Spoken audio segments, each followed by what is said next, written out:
Please go in and out through the side door. Those doors make a lot of racket when you come in and out. So ingress and egress through the anteroom.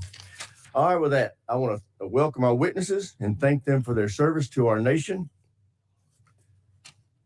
We are meeting today to review the Pentagon's FY27 budget request.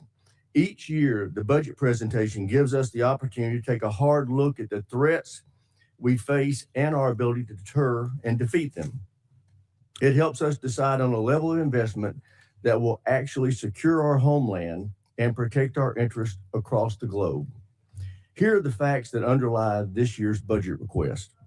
We are confronting an unprecedented global threat environment with multiple adversaries working together to undermine our security and that of our allies. They are building alliances and supporting each other with drones, munitions, missile technology, and energy supplies. And China is leading the charge against us. As you can see from this graphic, 25 years ago, the PLA was just a defensive force with little ability to project power beyond their borders.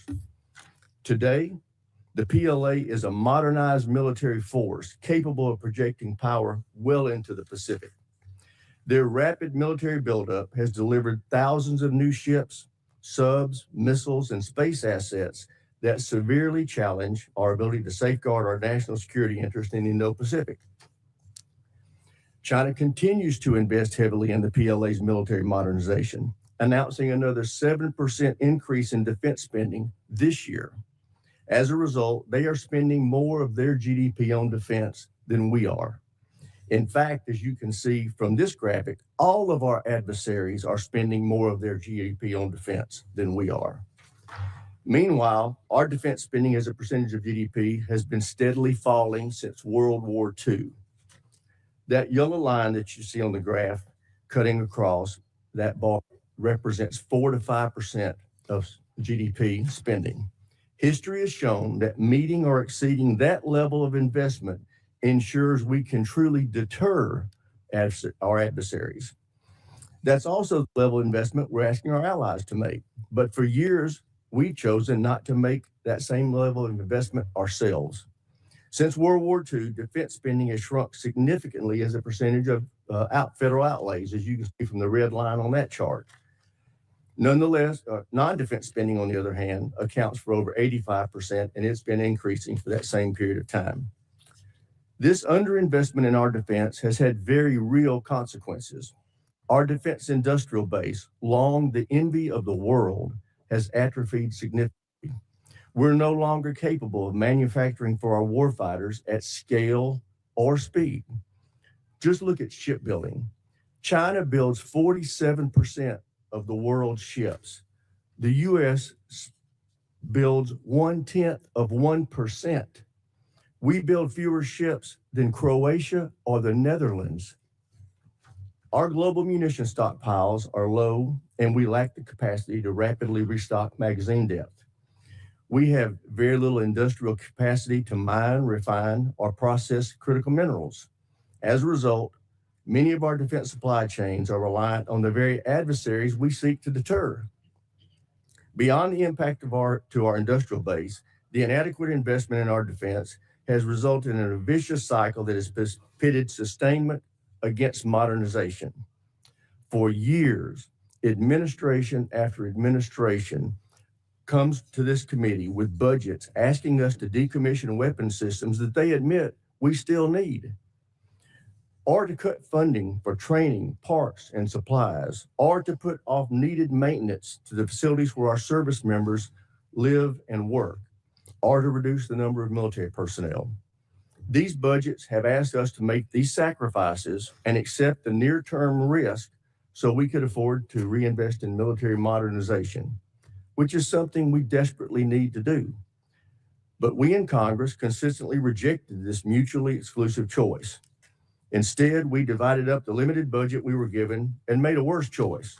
We underfunded both sustainment and modernization.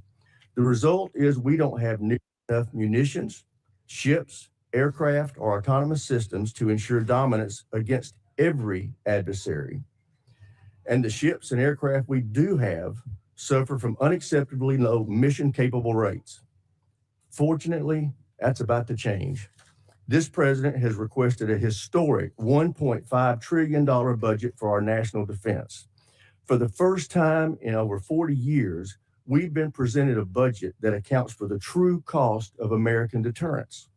This budget fully funds both sustainment and modernization. It provides a 24% increase in operation and maintenance, including a 20% increase in core readiness programs like flight hours and combat exercises. It includes a 115% increase in funding to repair and improve facilities for our service members and their families. It increases military end strength by 44,000 and provides for a historic pay raise for our service members.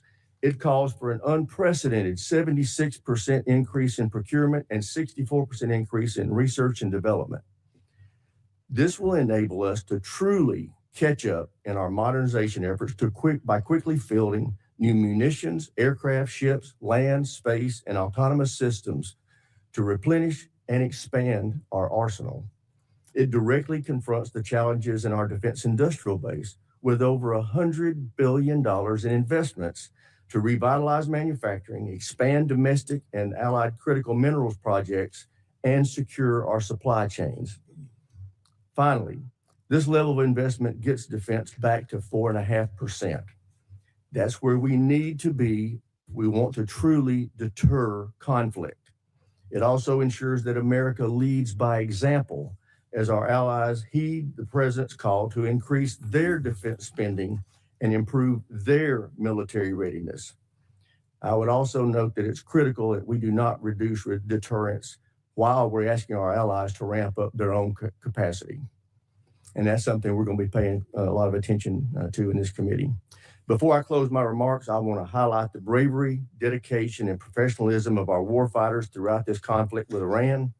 Their tremendous work to achieve the very clear military objectives of this operation has given the president the opening he needs to negotiate a true and lasting peace that will ensure Iran never acquires a nuclear weapon. Mr. Secretary, General Kane, thank you for being here. I look forward to hearing how this budget request will ensure our military can preserve American deterrence for generations to come. And with that, I yield to my friend, the ranking member, for his opening statement. Well, thank you, Mr. Chairman. I appreciate those opening remarks. I want to start by agreeing with you on the last point. Our troops have performed incredibly well in the last 15 months. They have been asked to do more than anyone expected, and they have demonstrated the incredible capability of the United States military. I think we should all recognize that.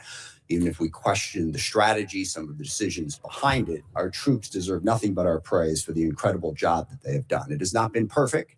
Certainly mistakes have been made, but we have demonstrated to the world that we have a highly capable military. And I hear the chairman on the need for an increased budget. I think there's a whole lot of needs across the United States of America that would have the same attitude about healthcare, about education, about infrastructure. But the problem is we have a $40 trillion debt, and we insist on cutting taxes for absolutely everybody, so we reduce the amount of revenue that is available to that. We also have to have a national security strategy that lives within a sound fiscal picture. Most experts would say that the most profound threat to our national security right now is exactly that, is our fiscal picture. How are we going to continue to be able to afford to fund the things we need to fund as we run the debt ever higher? The other thing worth worrying about is the Pentagon has not yet passed an audit. If we give them what is roughly a 50 to 60% increase, is that money going to be well spent? We have every reason to doubt that. Now, I will say, and I praise the chairman, this committee, and in a bipartisan, bicameral way, we have tackled the problem of acquisition reform. I think last year's bill put us on a good trajectory to get to the point where we can, in fact, innovate faster at scale. I also believe the Pentagon has been working on that. We've had many meetings with Deputy Secretary Feinberg, who is focused on that, but we got a long way to go. Can the Pentagon really absorb another $500-600 billion, depending on what the supplemental and the reconciliation package are? I don't think so. We need to pay as much attention to how we're spending the money as to how much we're spending, and we never seem to do that. But the larger problem is the strategy that has been put before us. I looked through the Secretary's remarks, and I've heard you give speeches before about this, about how realism is our strategy. And I find that absurd, and given what we are doing. You can say a lot of things about the strategy, but calling it realistic, we started a full-scale war in the Middle East against Iran to try to reshape the Middle East. Now, we can talk about that in a bunch of different ways, but it is the exact opposite of realism. And in fact, starting wars in the Middle East that get out of control and lead us to have far greater costs for the benefits is one of the cornerstones of the unrealistic strategy that this administration has criticized over and over and over again. And yet here we are in a full-scale Mideast war, and we've seen the costs of that. Certainly at the top of that list is 13 service members killed and hundreds wounded, but it goes way beyond that. That thousands of civilians have been killed. Over a dozen countries now have been dragged into this war in one way or another.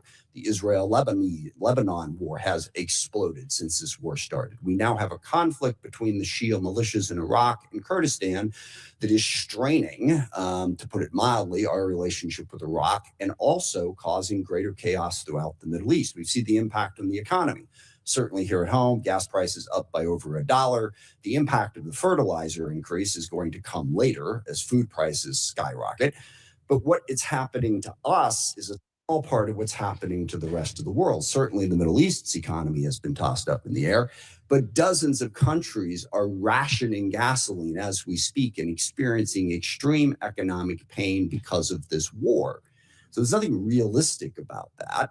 And one of the big questions that we need to get answered today is, where is this going? What is the plan to achieve our objectives? We've seen the cost, and the cost is very, very high. All we keep hearing on the objectives is we keep seeing all of the targets that we have struck. And again, that is an incredible accomplishment from a tactical standpoint. I think the proficiency of our military has been on display, but we're not in this for a tactical advantage. We're in this to fundamentally change Iran. And as we sit here today, Iran's nuclear program is exactly what it was before this war started. They have not lost their capacity to inflict pain. They still have a ballistic missile program. They're still able to blockade the Strait of Hormuz and have the ships that are capable of doing that. What is the plan to get that to change? And most disturbingly, the president keeps telling us that it's over. What was it? A week ago Friday, the president announced that Iran had agreed to give up their nuclear program, to give up their ballistic missile program, to stop support for terrorist groups, to reopen the Strait of Hormuz. The only problem with that is literally none of that was true. He was completely making it up. It wasn't. Iran hadn't even agreed to meet with us, as became embarrassingly clear as the day spun out and poor J.D. Vance had to keep going back and forth to the airport. We never even had a meeting.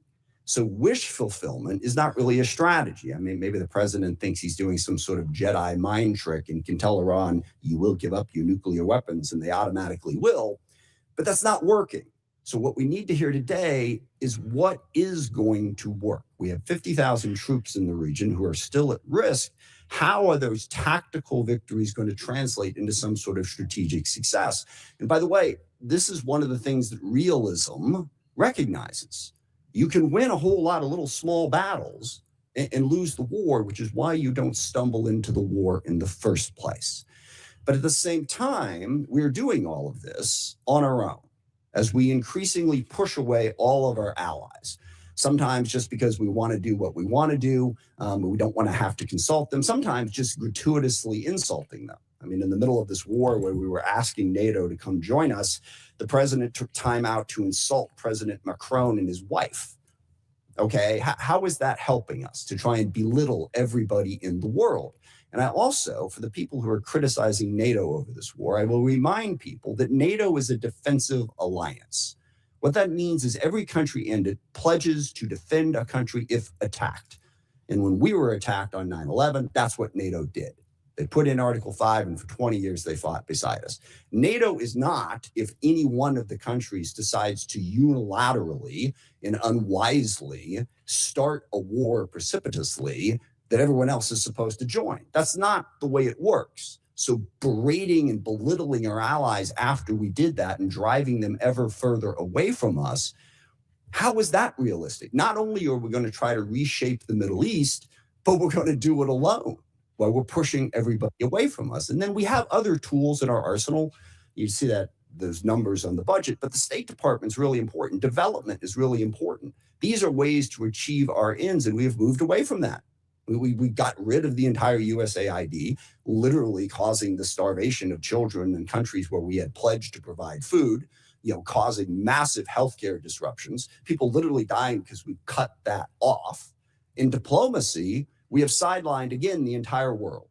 France and the UK have brought together 44 different countries that have an interest in trying to open up the Strait of Hormuz. We've pushed them all aside. And then we've even pushed aside our own diplomatic corps.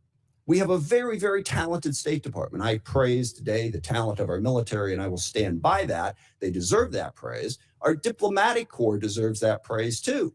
But we've shoved them all to the side in favor of two real estate guys who are going to go negotiate all the deals in the world, which to date, by the way, has yielded exactly nothing. So there's nothing realistic about starting a war in the Middle East, going it alone, and pushing aside all diplomacy and all development and all other tools in our arsenal. And on top of that, of course, we also want to dominate the entire Western Hemisphere, including apparently annexing Canada and invading Greenland. How is any of that realistic? And then the administration comes before us and asks for what is a hopelessly unrealistic budget in this environment. Back on that chart there, when we were showing how much money we were spending on defense, we had a balanced budget.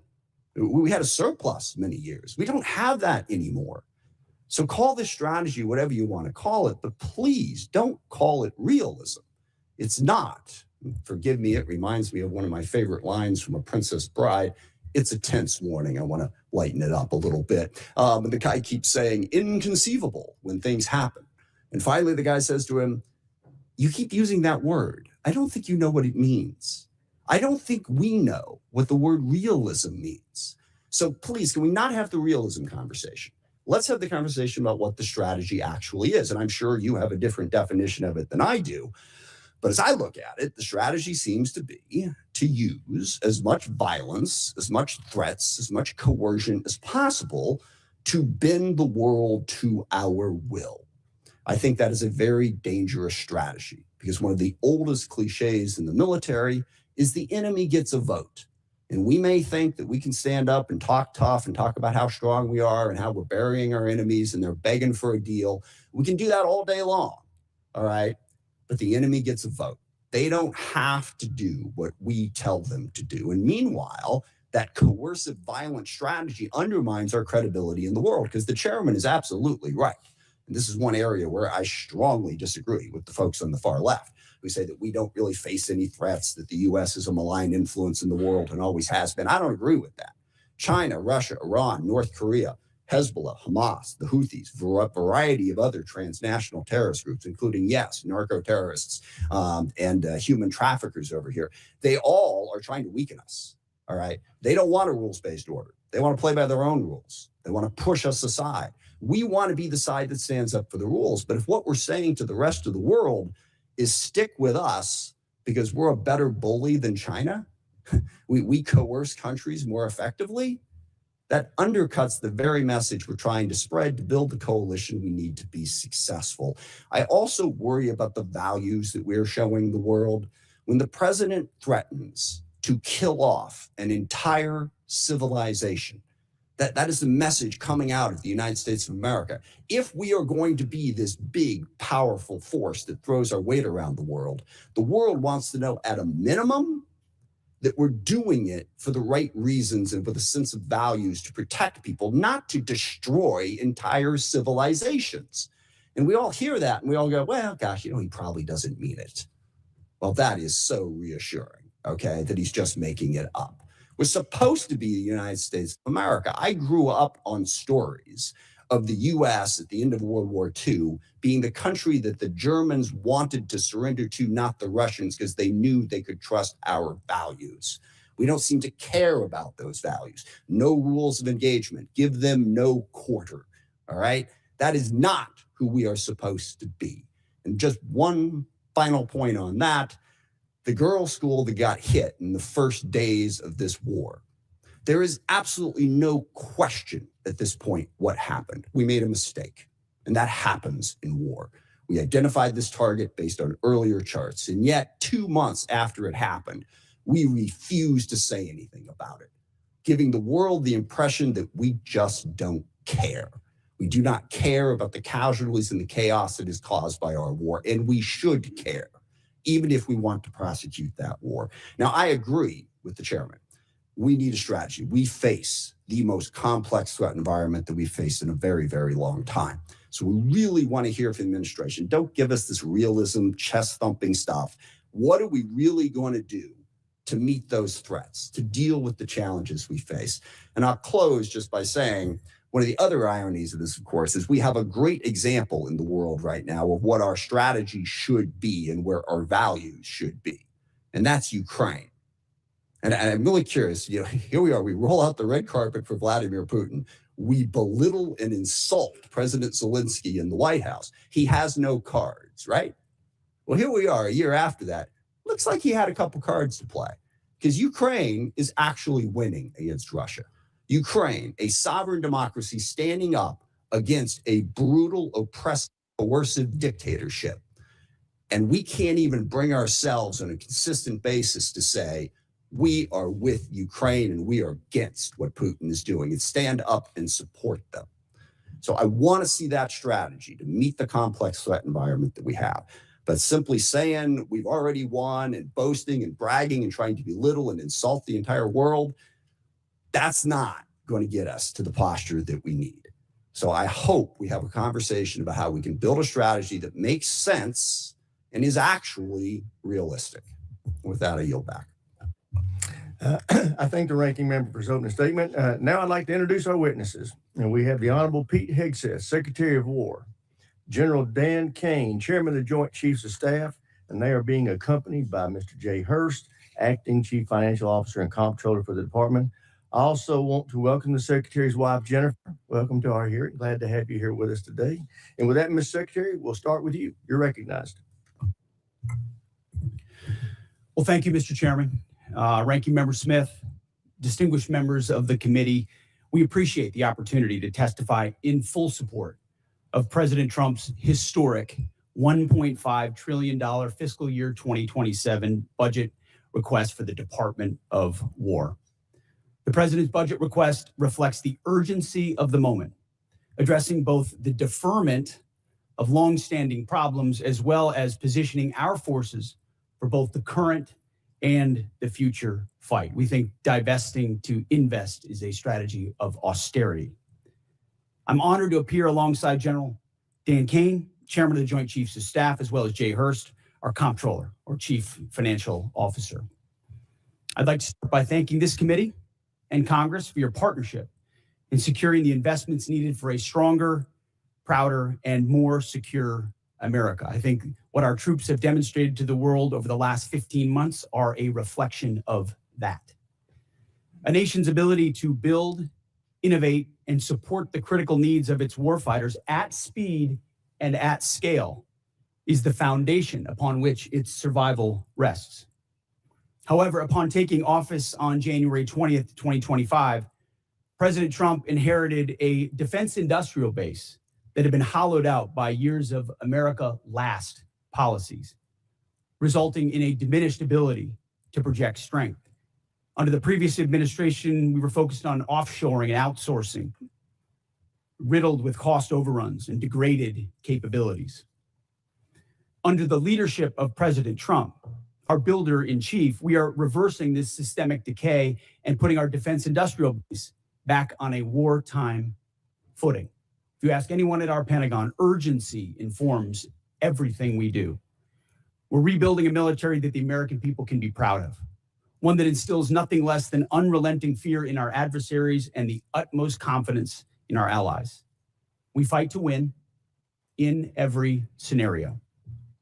The $1.5 trillion FY27 budget put forward by the president will build upon the historic $1 trillion FY26 top line and continue to reverse the 4 years of underinvestment and mismanagement of the Biden administration.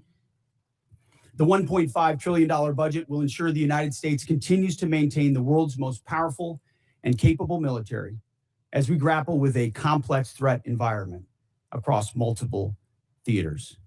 Not to mention This budget also includes a historic troop pay increase, 7% for lower enlisted, and the budget eliminates all poor or failing barracks. Quality of life for our troops is front and center in this budget as well. By supercharging our industrial capability and transforming how the department does business, we're restoring American commercial dominance at a pace unseen in generations, transforming the defense industrial base from a broken, slow-moving system of the past. We have flipped the Pentagon acquisition process from a bureaucratic model to a business model, 180, decisively moving from an acquisition environment paralyzed by bureaucratic red tape into an outcomes-driven organization focused on delivering the most at cost, at scale for taxpayer dollars. Over the past year, through historic multi-year procurement agreements, smart business deals for things like critical munitions and capabilities, we've sent an unambiguous demand signal to industry partners to build more and build faster. The result has been a surge, a revitalization of our great American factories and a massive reinvestment in the skilled American workers who serve as the industrial muscle behind our warriors. Let me briefly provide you with some concrete high-level metrics of what's been accomplished over just the past few months. These are announced new facilities and investments to support American warfighters, and I would refer you to the screen. The department has helped stimulate more than 250 private investment deals in 39 states, in 180 cities, and 150 companies worth more than $50 billion. It's resulted in 280 new or expanded facilities, more than 18 million new square feet of American manufacturing, and more than 70,000 new jobs in defense. This is the key part of this. These $50 billion of investment in new plants, new assembly lines, and new factories, these are private investments, not taxpayer dollars. By changing our departments, transforming our department's business model, American companies are investing in America with their own money, their own capital, a historic demonstration of American manufacturing and defense revitalization, all again with their capital, not Uncle Sam's. This has never been done before and is long overdue. From a bureaucratic model to a business model. Anyone on the outside looking in at what's been done inside this Pentagon in the last 12 months cannot deny the fundamental transformation at speed, at scale, to innovate and meet the threats of today and tomorrow. These investments equal great things for America, American families, and American workers, and help to ensure that our warfighters are able to defend the American dream and all American made. Together with the help of the policies, updates, and appropriations passed by Congress, President Trump's War Department has begun to turn the lights back on in manufacturing towns across this country, and once again, forging a lethal arsenal of freedom. Where critical supply chains are threatened, the War Department has acted decisively to inject capital, stimulate production, and prevent adversarial exploitation. We are firing up the American economic engine and at every level of our defense industrial base. Every policy we pursue, every budgetary item we request serves to ensure the department remains laser focused on increasing lethality and survivability of our forces from the front lines to the factory floors. This is a historic budget, as you said, Mr. Chairman. This is a fiscally responsible budget. This is a warfighting budget. And speaking of warfighting, the topic of Iran, I'm sure will come up today, which I very much welcome discussing. I look forward to sharing the incredible successes of our military, achieved in a matter of weeks. President Trump, unlike other presidents, has had the courage to ensure Iran never gets a nuclear weapon, and he's ironclad in that. We have the best negotiator in the world driving that deal. The biggest challenge, the biggest adversary we face at this point are the reckless, feckless, and defeatist words of congressional Democrats and some Republicans 2 months in. I remind you, 2 months into a conflict. Lest I remind you, and my generation understands how long we were in Iraq, how long we were in Afghanistan, how long we were in Vietnam. 2 months in on an existential fight for the safety of the American people, Iran cannot have a nuclear bomb. We are proud of this undertaking. I am proud that President Trump has had the courage to do it, and I look forward to sharing more about what our troops have accomplished. So I thank you again for the opportunity to address this committee. I ask that God would continue to watch over our troops in harm's way, and those that have fallen are always in our memory, and we fight to ensure their legacy. Look forward to answering the questions of this committee. Thank you, Mr. Secretary. General Kane, you're recognized. You're recognized. Thank you, Chairman Rogers, Ranking Member Smith, and members of this committee. Thanks for having me today. I'm honored to be here today alongside the Honorable Pete Hegseth and Honorable Jay Hurst to testify in the President's fiscal year 2027 budget. I'm grateful for the opportunity to testify today, and I'm thankful for your continued partnership in support of our warfighters defending the homeland and our interests around the world. It's a privilege to speak with you today about the foundation of America's strength, our 2.8 million members of our joint force. And I'm continually inspired by our soldiers, sailors, airmen, Marines, Guardians, and Coast Guardsmen, and our civilians standing the watch for our nation, supported always by their families. Each and every one of them could have chosen another path, but they don't. They choose to serve and to do something more important than themselves. And every day they meet the nation's challenges, from combat operations to critical support roles, with the courage, tenacity, and grit that keeps our nation strong and secure. I would also like to express my deep gratitude for the 39 members of our joint force who've passed away during my time as the chairman, including 14 who've passed during Operation Epic Fury. As the Secretary said, we are deeply grateful for each of them and their families, and their names will never be forgotten. As the chairman, my duty is to ensure our civilian leadership has a comprehensive range of military options and the associated risks that to those leaders who make the nation's hardest decisions, and offer my military advice privately. I owe the President, the Secretary, and the Congress the truth at every turn. My blueprint for this role is General George C. Marshall. His commitment to civilian control of the military and nonpartisan military remains a constant standard and something I borrow from often. I strive daily to emulate his candor, delivering the facts to our leaders and telling them always what they need to hear, not always what they want to hear. And once a decision is made, executing it with absolute dedication, and that is the demand of our profession. I sit here today before you representing our incredible joint force, and I want to emphasize my commitment to this committee and the Congress that I will always follow General Marshall's steadfast example as by providing clear and candid nonpartisan military advice and working together with our civilian leaders to ensure that our military does the things that we must do, being prepared to deter and defend our nation, and if called upon, win our wars around the world. America's joint force is operational at its core, purpose-built for the realities of a complex and ever-changing world.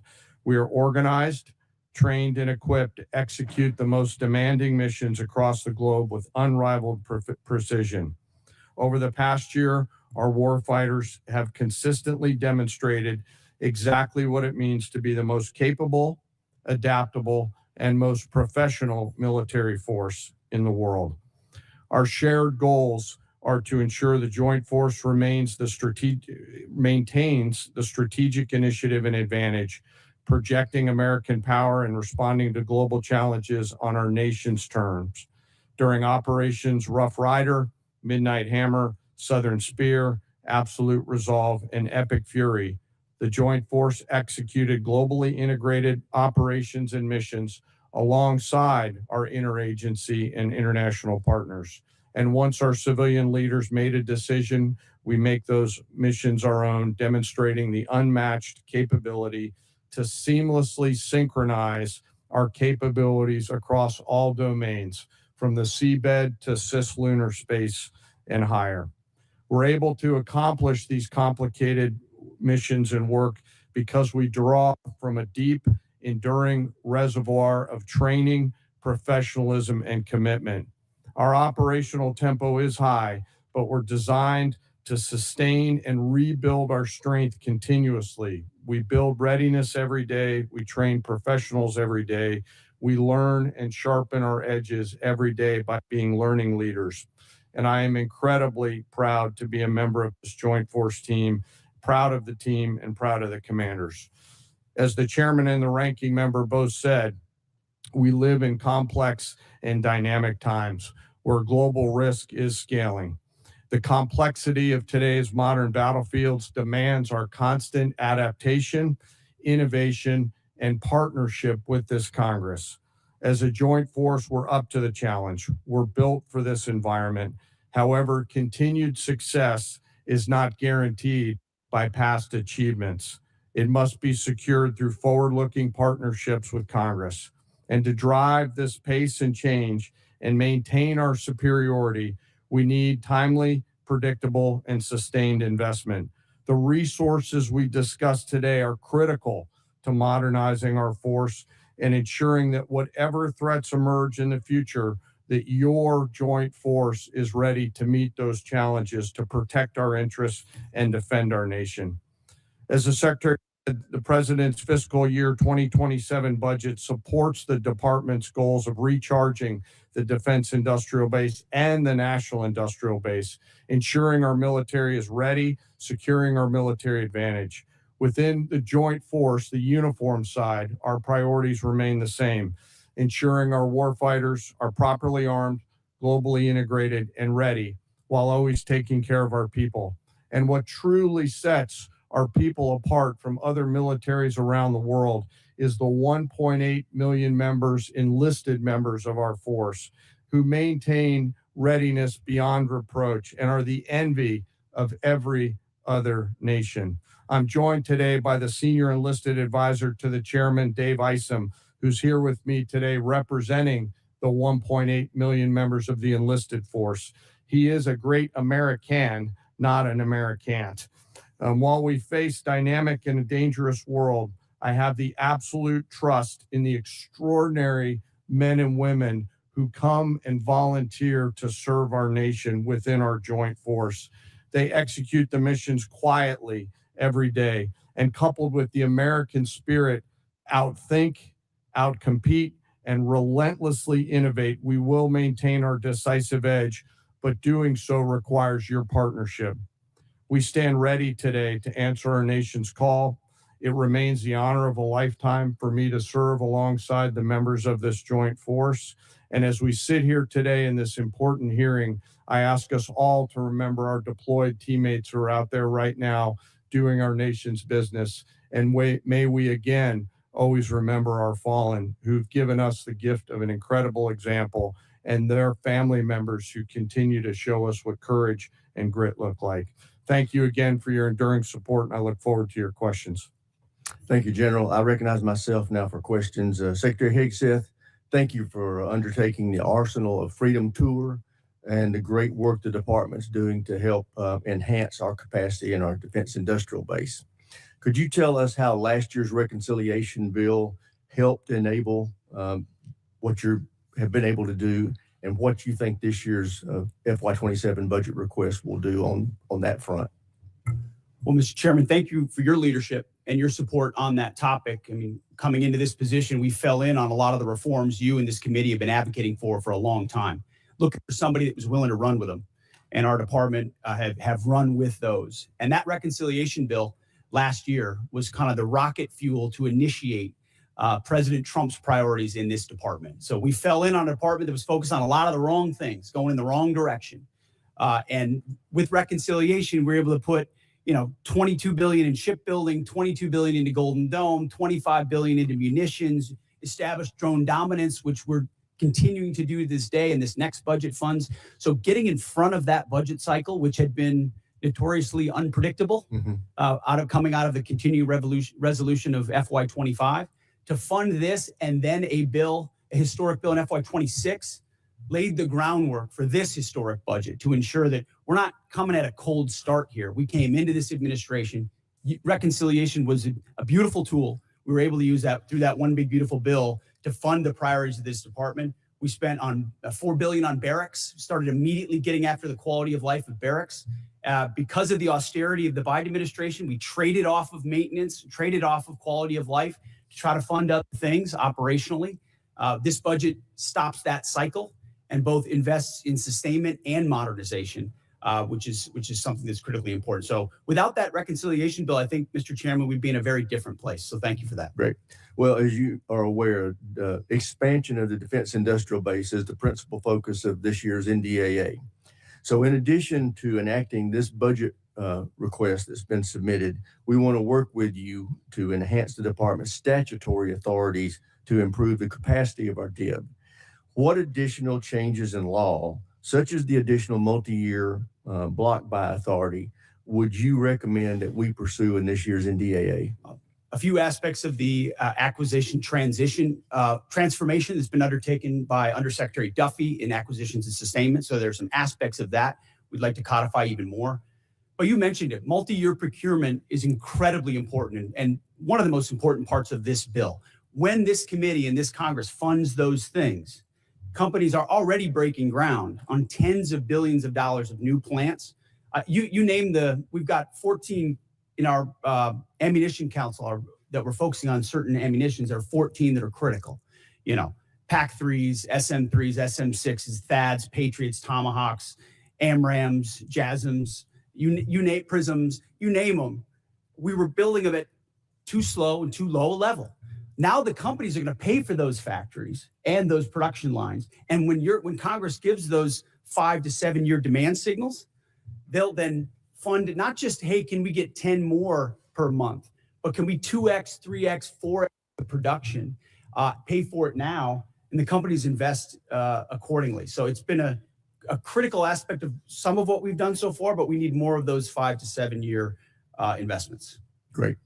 General King, what does the $1.5 trillion budget mean for the warfighter and our ability to project forces and secure our interests around the globe? Chairman, in my view, this represents a historic down payment on future security. If the budget is approved and ultimately deployed, as we look at the character of warfare changing very, very fast, what's layered in to this budget by our civilian leaders will allow us to start getting ahead of where technology is evolving. And as I mentioned, the character of warfighting is changing pretty quickly. Mass, simultaneity, autonomy, undersea, space, cyber, information, all of those ways that are now manifesting themselves on the battlefields around the world require a higher end of capital investment. And that's why we're grateful for the opportunity to have this budget make its way to the joint force. So it's an important down payment on the future here, sir. Great. Thank you. Thank you, sir. With that, I yield to the ranking member for any questions he may have. Thank you. Mr. Hurst, drag you into the conversation here. We have not yet received from the Pentagon the costs of the war. So just for the record, we'd like to get that as soon as possible. Certainly the munitions expended, but also underreported is we've had a fair amount of equipment destroyed, including 2 C-130s with the rescue of our downed airmen. So do you have either A, a cost estimate coming to us anytime soon, or B, a specific supplemental request? Thank you for that question. So approximately at this day, we're spending about $25 billion on Operation Epic Fury. Most of that is munitions. There's part of that is obviously O&M and equipment replacement.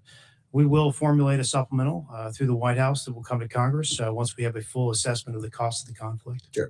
So you're saying the full cost at this point is $25 billion? Yeah, that's our estimate for the cost. Okay. Interesting, because I'm glad you answered that question, because we've been asking for a hell of a long time and no one's given us the number. So if you could get those details over to us, that would be great. Mr. Secretary, you mentioned the nuclear aspect of Iran and the war.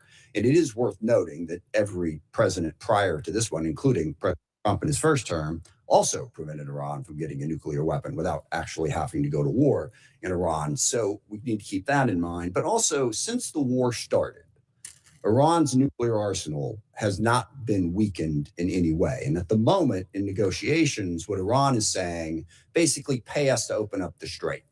That's their position, which is completely untenable. I agree.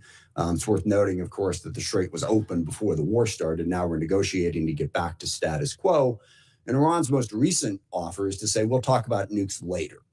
So what is the plan to actually turn all of this lethal kinetic action into an improvement in the nuclear situation? Because we haven't gotten there yet. Play it out for us. How does that happen? How does it actually lead to that result? Well, I would take issue with the premise of the question that nothing was done. Operation Midnight Hammer was a very effective. Well, I didn't say nothing was done. I said in this war. Ultimately, this war started. well, this is under this administration, unlike other administrations, which cut bad deals and pallets of cash with no ability to oversee whether Iran is actually pursuing a nuclear program. So if we want to litigate JCPOA or the Iran deal, our view, the president's views, that was a very bad deal. Okay. That gave them a That's bunch of money up front. What's the future? To fund, you talked about negotiated deals. Allowed them to fund their proxies and spread Hamas and Hezbollah all around the region, build up nuclear capabilities. What are we going to do now? President Trump has been clear-eyed, from the killing of Qasem Soleimani to the pulling out of the Iran deal to Midnight Hammer and now to this effort to recognize that you have to stare down this kind of enemy who's hell-bent on getting a nuclear weapon and get them to a point where they're at the table giving it up in a way that so they never have it. So they haven't broken yet. Okay, we haven't gotten there yet for all of the. Well, their nuclear facilities have been obliterated, underground. They're buried, and we're watching them 24/7. So we know where any nuclear material. Reclaiming my time for a quick second here.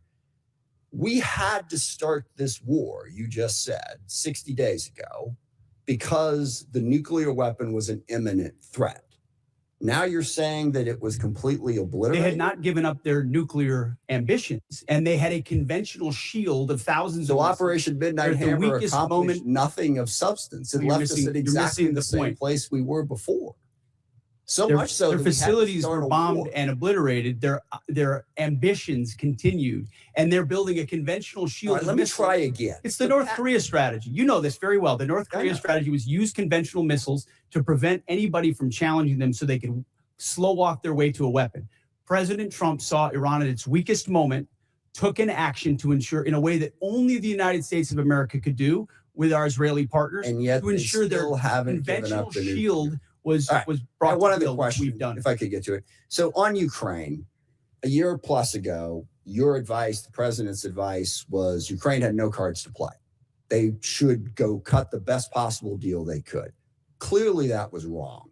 What did you miss? What did you miss about the conflict between Russia and Ukraine that you didn't see that Ukraine was going to be capable of doing what they've done in the last 14 months? What we didn't miss, and we're here in this committee, is that Joe Biden, with no accountability, gave hundreds of billions of dollars of our weapons to Ukraine, to an outcome that never would have happened if President Trump was president. So he pulled out you guys don't talk about that. Ultimately, President Trump believes there should be a peace deal between Russia and Ukraine. But you didn't expect Ukraine to be where they're at right now. I'm asking you, just from a strategic standpoint. I think the Ukrainians have shown great courage, and I appreciate that Europe is now paying for any weapons that we provide. All right, I yield back. Thank you. All right, now I want to remind everybody, everybody wants to get their questions, so we are going to be sticking strictly to the 5-minute rule today. So with that, I recognize the gentleman from South Carolina, Mr. Wilson. Thank you, Chairman Mike Rogers, for your leadership working with President Donald Trump. As the grateful father of 4 sons who've served overseas in Iraq, Egypt, and Afghanistan, I especially appreciate War Secretary Hegseth and Chief of Staff Kane for your competence, service, and success.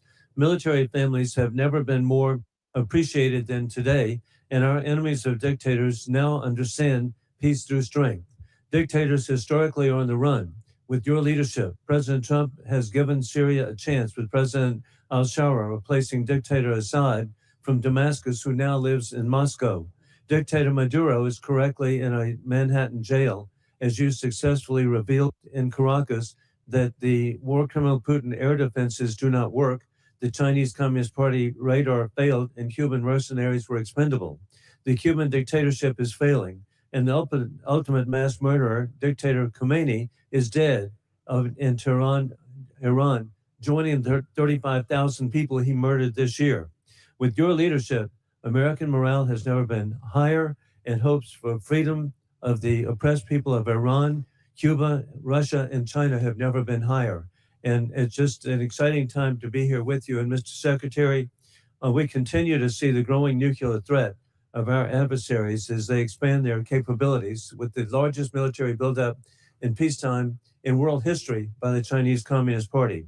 How critical is it that we continue, as at the Savannah River site in South Carolina, to develop the plutonium pit processing so that we have modernization? Well, Congressman, I appreciate that question. On nuclear modernization, this budget funds $71 billion to modernize the triad in ways that we had neglected to do. And our nuclear triad underwrites everything. But I really appreciate your opening statement. I think something that obviously the media doesn't want to cover and doesn't want to talk about is the historic record-breaking surge in recruiting in our ranks. 30-year record in recruiting of Americans wanting to join our joint force, wanting to put the uniform on. We're meeting recruiting goals halfway through the year. We couldn't meet our recruiting goals under the previous administration. Under Joe Biden, Americans didn't want to join the military. We couldn't get it. Now we have to turn people away and push them to the next fiscal year. That's why this budget grows our force by almost 50,000. Ultimately, additional troops into the force that we believe we can recruit. That's the best vote of confidence I can imagine. Well, hey, even better, hey, Mr. Secretary, you're really understating. Leaving no airmen behind. Hey, what an inspiration on Easter Day. God bless y'all and what you've achieved.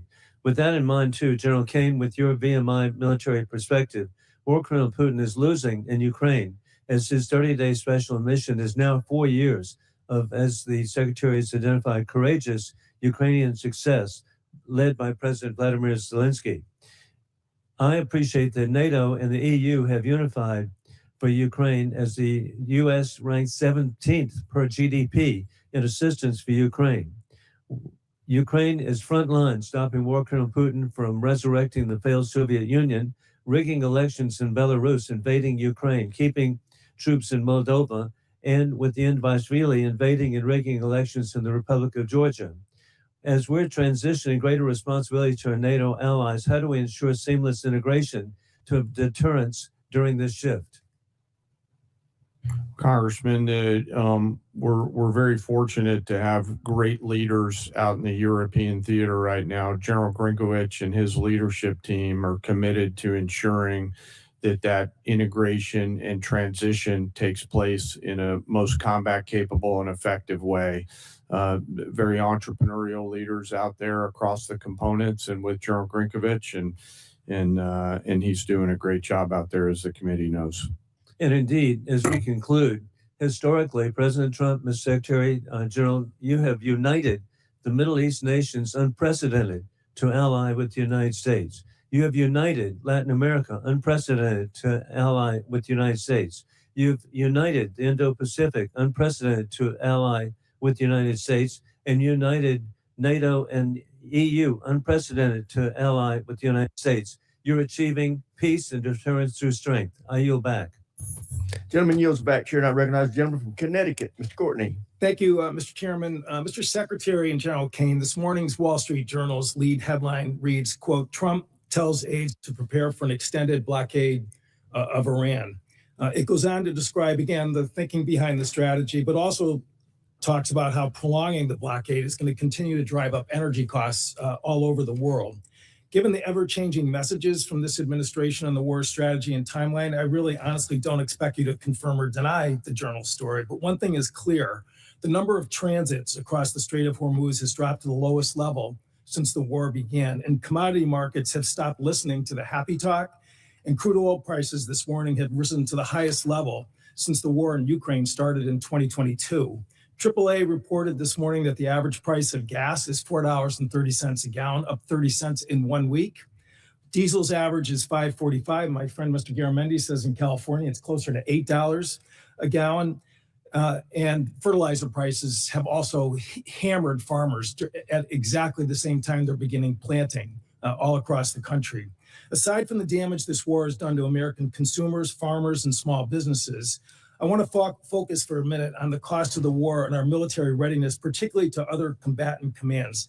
Mr. Secretary, you put out a national defense strategy in January, which listed the threat assessment facing our country. China was number one, with the second largest, most powerful military in the world, of course. Russia's nuclear force clearly was number two in terms of the threat they pose to the homeland. North Korea, which has missiles that actually can reach U.S. territory, was ranked number three.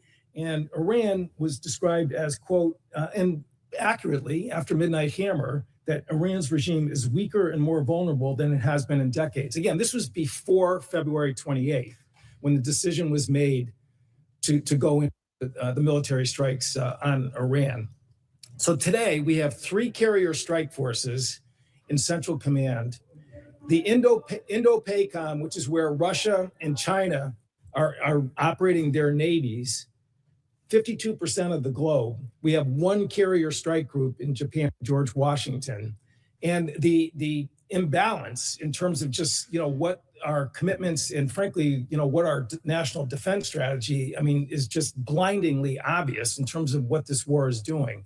Gerald Ford is on day 312 of its deployment. They've gone through fires, plumbing problems, and again, an extended deployment, which in my opinion, is hitting readiness as hard as anything I've seen in the time that I've been on this committee. So, General Kane, in terms of, again, the carrier strike groups that are over there, assuming that we get to some end game here, Ford is not going over to the Indo-Pacific to buttress the gap that exists there today. They've got to go back into pretty heavy repair and availability in terms of trying to recover from their deployment. So again, in terms of just, the decisions about where we're putting people and putting really the most powerful part of our Navy, can you explain again what that means in terms of the situation in Indo-PACOM, where China is watching? We saw Mr. Rogers' pretty powerful presentation in terms of the buildup that's happening in that part of the world. How does that align with the national defense strategy, which was just put out by this administration in January? Well, sure. First, I want to echo your comments on the Ford Strike Group. Fantastic work by incredible sailors, not just the Ford herself, but the other ships as well, on a historic cruise doing incredible work for the nation. But excuse me, how does that balance with the national? Yes, sir. Happy to answer the way I think about this.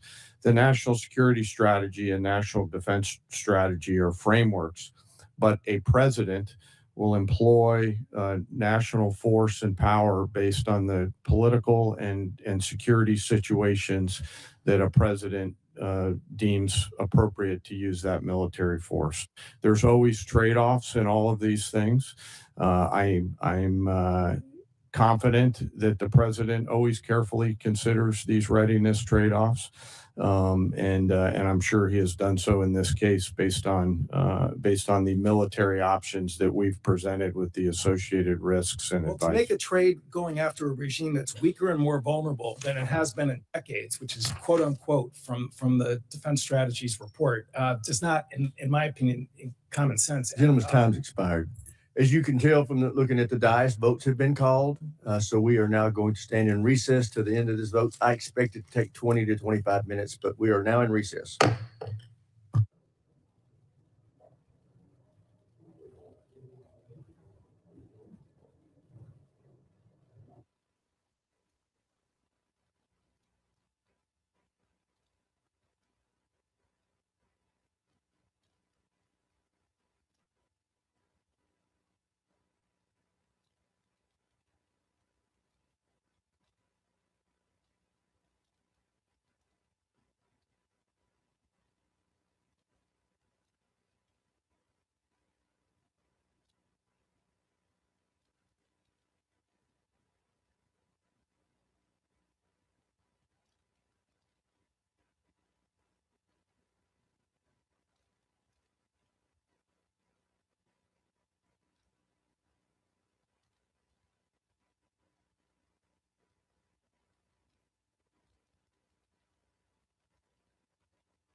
here, we'll come back to order. Secretary, can you hear my voice clearly? General, can you hear my microphone now? Okay. Yes, sir. Gentleman from Ohio, Mr. Turner is recognized. Thank you, Mr. Chairman. Secretary Hegseth, your written testimony on page 20 includes a statement concerning the importance of FISA and Section 702, which is incredibly timely because this body is going to be voting today on 702, which could be expiring this week. You state this vital tool keeps Americans safe, provides critical intelligence to our warfighters, and is subject to a rigorous system of oversight by all three branches of government to guarantee the protection of the constitutional rights of the American people. Thought I'd give you a moment to expound on that because this is going to be very important because there's several people who right now in this body are going to be considering their support for 702's reauthorization. Well, thank you for that opportunity, Congressman. Yes, this department strongly supports the reauthorization of FISA 702. And it is not hyperbole to say many of the most important missions we have executed could not have happened without the intelligence gathered through FISA 702. So we would urge members to support that so we can continue doing the good work of the American people. Thank you, Mr. Secretary. I appreciate your comments that Iran must never be permitted to obtain a nuclear weapon.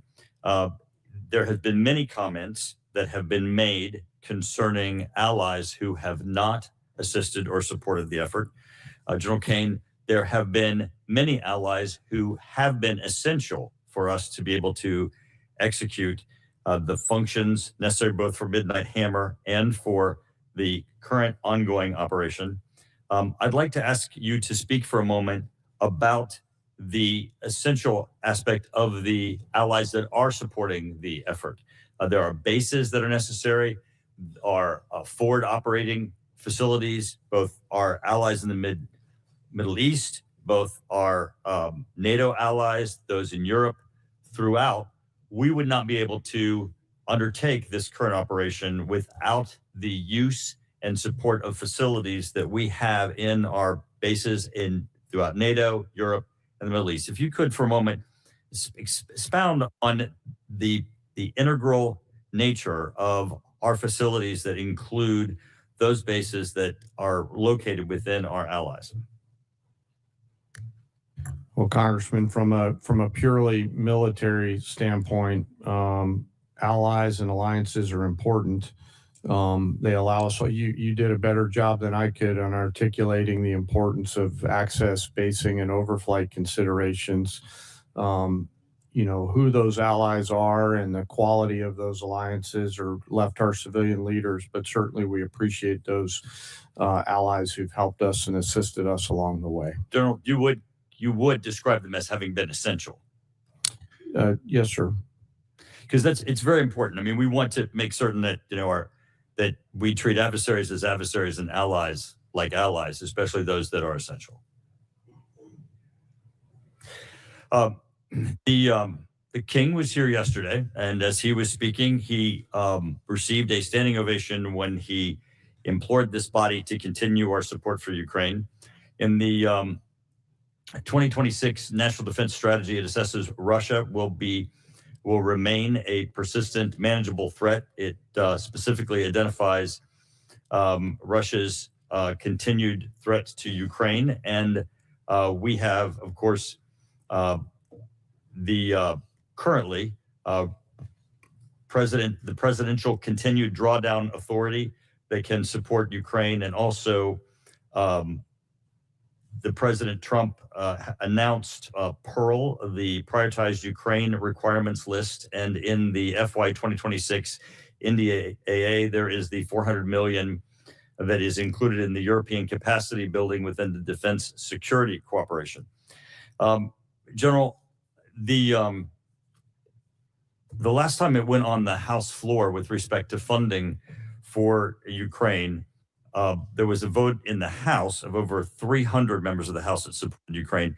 Could you please give us a description of some of the things currently that we're doing operationally to support Ukraine? Congressman, a few of those are probably left for classified session. We continue through our security assistance group Ukraine to assist with some information sharing matters. UCOM continues. But you would to describe help. it as continuous and ongoing and essential for Ukraine with U.S. support. So much of the relationship. Gentleman's time's expired. Chair now recognizes the gentleman from California, Mr. Garamendi. Thank you, Mr. Chairman. Mr. Secretary and General Kane, let me begin by thanking the men and women of the United States military for their service and their bravery. I recognize that our service members have performed with extraordinary courage and tactical skill, and they've done incredible things that our country has asked them to. Their professionalism and selfless service are not in question and never have been. What is in question is the purposes and the strategic direction of this war. Mr. Hegseth, as Secretary of the Department of Defense, you are ultimately responsible for the conduct of the Iran war.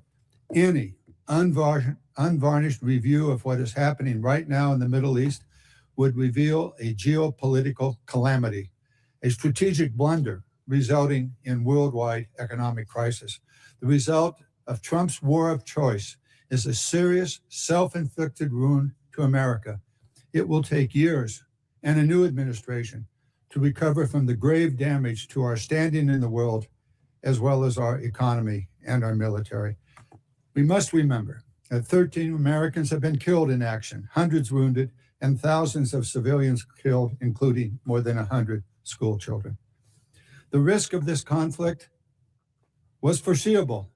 I'm certain that the Department of Defense knew that it was likely that in a war with Iran would create an international economic crisis by blocking the Strait of Hormuz and thus stopping 20% of the world's oil. Was this existential threat considered? Apparently not. During the 60 days of Trump's Iran war, critical munitions have been expended at an alarming rate, depleting magazine levels below what is thought necessary to hold China at bay. It will take years and tens of billions of dollars to restock. A significant part of the necessary Navy and Marine force in the Pacific has been removed and sent to support the Iran war. Our support of Ukraine has suffered as supplies and defense systems are diverted to the Iran war. America has lost irreplaceable aircraft, radar systems, and strategic bases have been shown to be vulnerable. The continued lengthy deployment of ships, equipment, and personnel has sacrificed readiness. We know what we have lost, but what have we gained?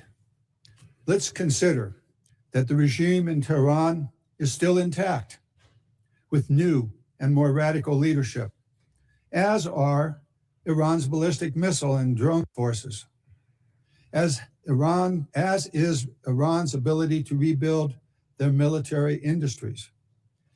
Also, as is Iran's coordination with China, Russia, and North Korea, and Iran's ability to choke off global energy supplies, and their stockpile of highly enriched uranium, which they only built after President Trump shredded President Obama's Iran deal in 2017.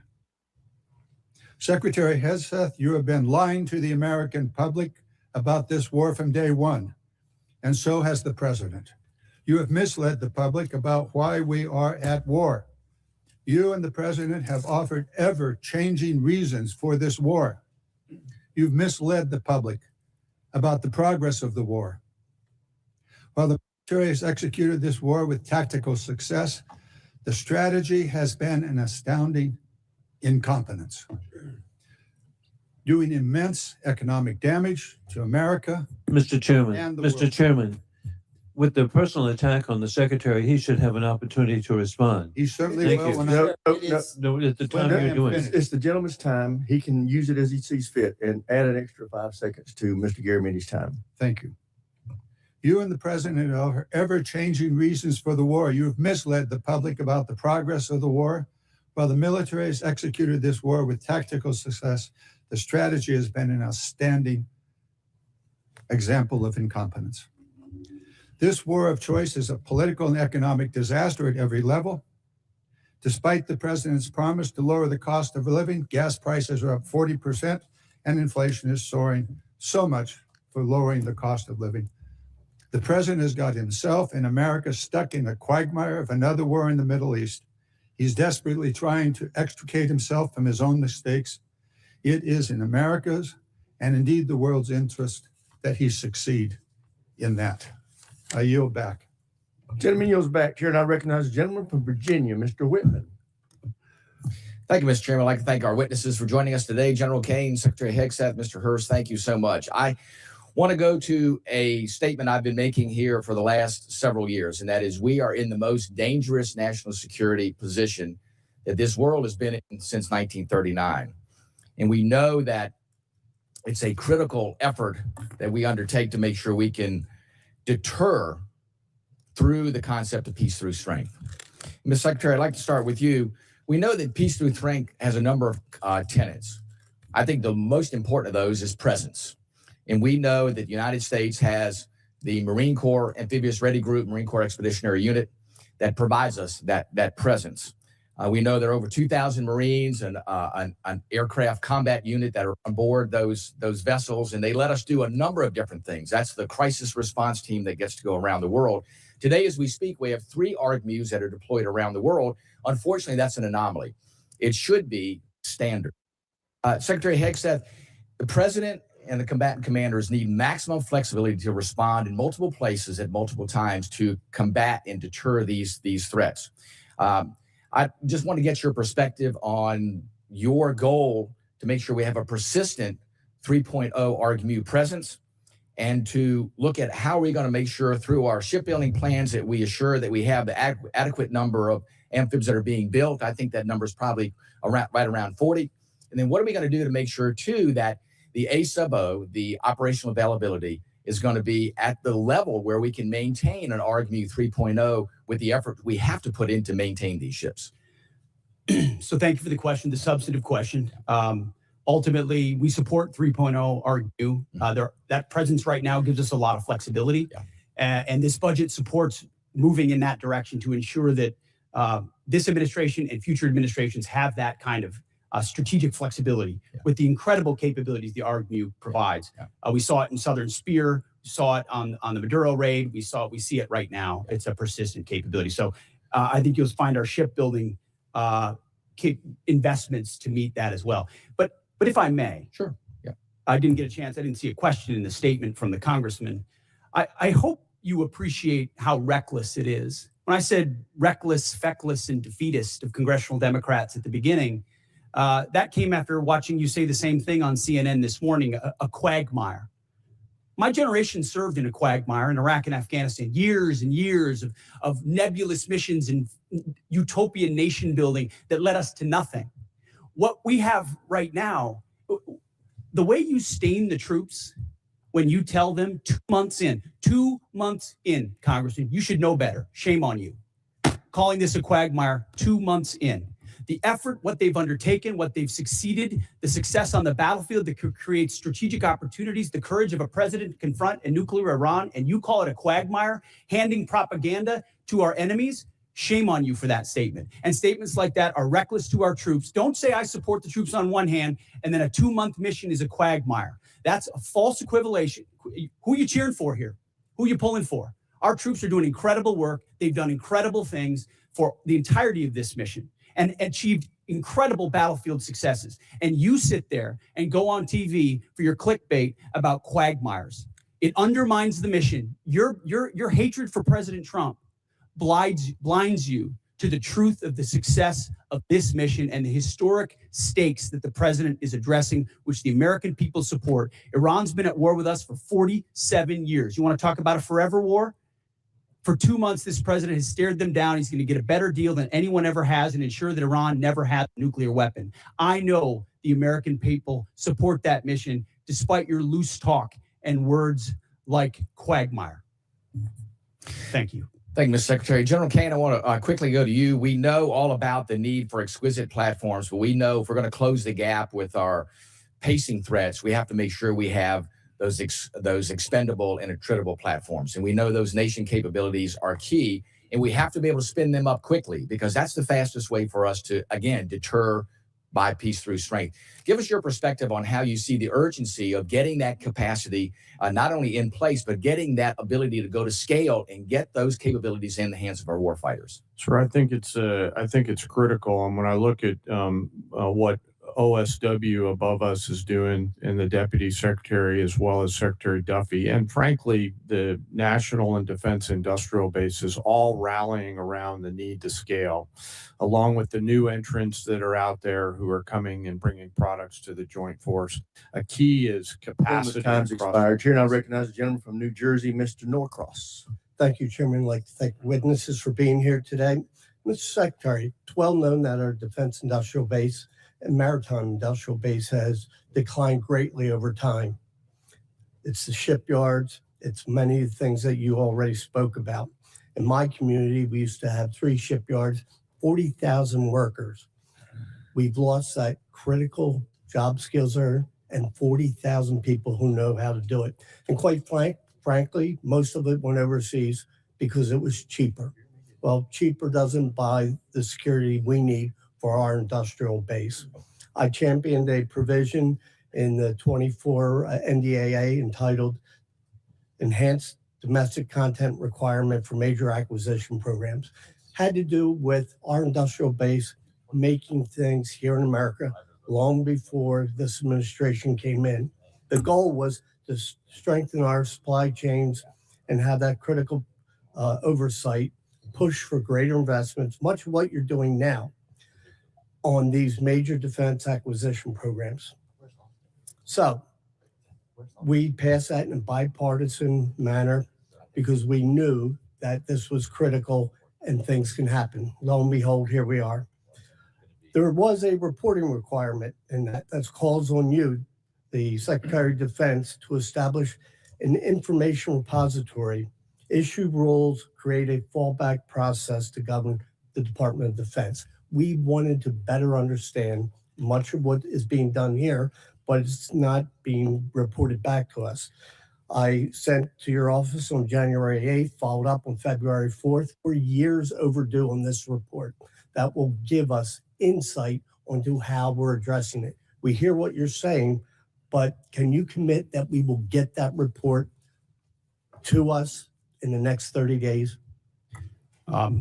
Unless Jay has additional details, I'll make sure we look into it. Whatever we can get to you as rapidly as possibly, we will. We'll also check with the new Navy leadership and make sure they're complying as rapidly as possible with every aspect that could apply to shipbuilding. That's been our focus on the Navy side. It's not just shipbuilding, major acquisition programs across the board.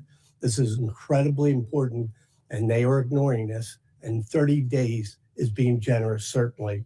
Second issue is you talk about championing the American worker and how important this is. Yet in a memo on April 9th, you terminate all the collective bargaining agreements across the DOD, taking away from hundreds of thousands of workers at DOD their collective bargaining rights that they voted for. There was nothing to indicate there were any issues with any of the bargaining agreements, yet you decided to take away from them.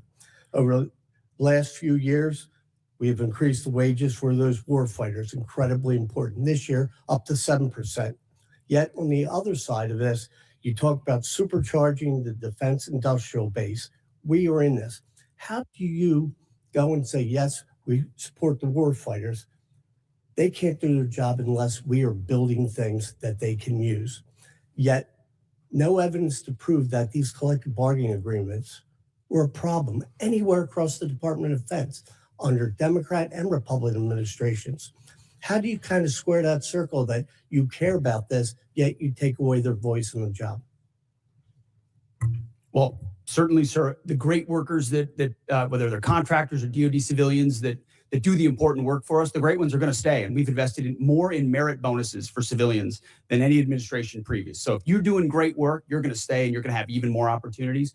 But with our ear to the ground in those shipyards and other factory floors, there were issues with collective bargaining, which led to restrictions to the workforce and our ability to move faster. If I may, and in that case, we made the decision to provide additional flexibility. You didn't take it away from the shipyard workers. You took away from Department of Defense employers where there hasn't been any issues. Let's be clear. Those are independent contractors and they have their collective bargaining agreements, the ones that work for you. The ones that work for us should be at will like anybody else based on their performance. And if they're performing well, which I'm sure they are, as you've represented, they will have a job at the department. So where's the issue that you took away their collective bargaining rights? Why did you do it if it wasn't a problem? Well, I stated up front, it has been a problem. There are plenty of cases, whether it's contract or inside our own department, where collective bargaining had led to arrangements and agreements that minimize the efficiency and effectiveness of employees at the point of their impact. That's what we were focusing on, and that's why we made the change, which we very much stand behind. Well, I yield back. Gentleman yields back, Chair, and I recognize the gentlelady from New York, Ms. Stefanik. Thank you, Mr. Chairman. Secretary Hegseth, I appreciate the department and the administration's focus on expansion and innovation in the defense industrial base. That's particularly important for emerging technologies. For years on this committee, my office has led the effort to ban the procurement of Chinese communist drones, which pose a significant national security threat. And last year, after years of work, this committee finally passed my Countering CCP Drones Act, or Section 1709 of the NDAA, which was fully implemented in December.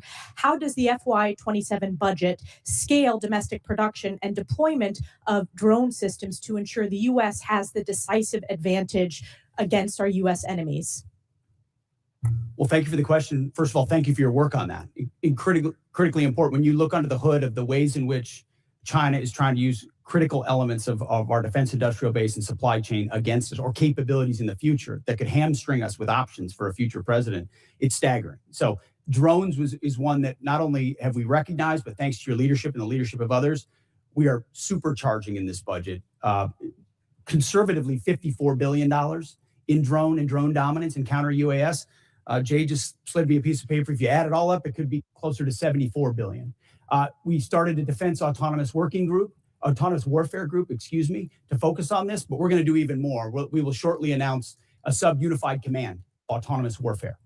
Drones are so central to the future of warfare and where we get them from that we have to be able to both make the exquisite ones better than anybody else and also the attritable swarm, and then the ability to defeat them ahead of our adversary, learning from battlefields like Ukraine and Epic Fury. So thank you for your leadership. It is front and center in this budget. I very much appreciate all that the department is doing under your leadership. One of the concerns I have is recent reporting indicates that while DJI, which is a communist Chinese drone company, is prohibited from receiving new FCC authorizations, there are still DJI products such as the DJI Avata 360 widely available in the U.S. through major retailers. These received FCC authorizations before my provision in the NDAA was fully implemented. So my question to you is, we need to close this loophole to protect our national security. Will you commit to working with this committee in my office to ensure that these products that pose a significant risk to our national security are no longer permitted, given the evident threat CCP drones pose to U.S. national security? Congressman, yes, the department will commit to working with your staff and looking at that loophole, which we are aware of. And I missed in my first response, of course, that $54 billion is American-made drone dominance. That is exactly where they need to be, and that's where our focus is. Great. Another emerging technology that's very important and has a strong tie to my district is quantum computing. China continues to invest heavily in quantum computing, sensing, and secure communications for military advantage. I represent Rome Air Force Research Lab, which is a hub of research when it comes to quantum. Secretary Hegseth, how does the budget proposal position the U.S. to maintain leadership in operationally relevant quantum technologies? The country that dominates in quantum will dominate the future in C2, in comms, in every way that we fight. And so this makes the maximal investment possible here at home to ensure that quantum compute, and working across the interagency, by the way, this is not just a DOW issue, this is an interagency issue, to ensure that we've got the ability to scale and outcompute adversaries who are racing for the same code. General Kane, throughout my time in Congress, I've pushed for the department to optimize its approach to quantum and develop a strategic roadmap. In your opinion, which quantum capability areas offer the most immediate benefit to the joint force and should be priority investments moving forward? Probably some of the work in crypto and quantum to make sure we can see, sense, understand, defeat, and protect our own stuff. So that's where I'm most interested in it right now, ma'am. Great. And I also want to use my remaining time. I just want to invite both of you to visit Fort Drum, home of the 10th Mountain Division, most deployed division in the U.S. Army since 9/11. In the first Trump administration, I had the honor of hosting President Trump, where he signed the NDAA in my district, and it's been a privilege to represent them. So encourage you to visit that installation before the end of this year. Thank you very much, and I yield back. Gentlelady yields back. Chair now recognizes the gentleman from Massachusetts, Mr. Moulton. Thank you very much, Mr. Chairman. Mr. Secretary, you and I agree that Iran is a national security threat to us and our allies. Now, earlier you called us feckless for questioning your war. Do you think Congress was smart or feckless when it failed to ask tough questions of the Bush administration and gave them a blank check for Iraq? Well, if you're trying to compare this war to the Iraq I'm just asking war, you, do you think it was president smart or was the first feckless? one to call a stupid war, then it's a false comparison. Okay, well, probably a good idea to ask tough questions. So let me just ask you a few questions. Did you advise the president that we should attack Iran? We were, first of all, in this position in the cabinet, we never talk about what we would advise the president to do or Well, not. do you think the president or I've been you in deserve more? I've been in every meeting. I understand with that, the Mr. chairman and Secretary. everybody else as Mr. those Secretary, critical I'm asking decisions the were question. made, and he got every perspective possible when it came. I'm to just asking what your perspective is. Are you afraid to take ownership of this? Do you Well, think it was a good idea or not? As I've consulted the president, do I think it's a good idea to confront a nuclear bomb To start this in the war. hands of the? Imagine what the world would look like right now if Iran had a nuclear weapon. Okay, so let's Just imagine. which, by the way, if every they other, had one, every which the previous Obama deal was administration, going to allow them, including the first Trump administration, they had one. prevented them from having a nuclear weapon. So, listen, how is this war going? Do you think we're winning? Militarily on the battlefield, it's been an astounding military success. No, but are we winning the war? Absolutely. Okay, so do you call Iran closing the Strait of Hormuz winning? Well, I would say the blockade that we hold that doesn't allow anything to come in or out of Iranian ports. Okay, was so always So in our we blockaded portfolio their to blockade. So use. they blockaded us, and then we blockaded their blockade. That's like saying, tag, you're it. Or, if President Madison had said, well, the British just burned down Washington, but don't worry, we're going to burn it down as well. Chairman Kane, did the military have plans for the idea that Iran might blockade the strait? Sure. Thanks for the question. I'll answer it this way. In this job, I have to maintain trust with a variety of constituents. To Okay, I'm include just the president. asking if the military Yes, had sir. We, plans. as always, my point in this is, as I explain the role, my point in this is we always offer a full range of military options that are carefully considered with the associated risks with those options and the considerations therein. So, And we Mr. always Secretary, do that. did you consider this risk? Of course, this department has looked at all aspects of this risk. And So then why because did you this send the department looks, minesweepers, the only minesweepers we had in the Gulf, to Singapore weeks before the war started? we have lots of capabilities that you may or may not be aware of at the classified level. Okay, To and deal so, with, by the way, would mines. the Trump-class battleships have helped with this? You're talking about a Minesweeper. prospective future battleship, which we welcome in the fleet. Okay, so you're supportive of the battleships.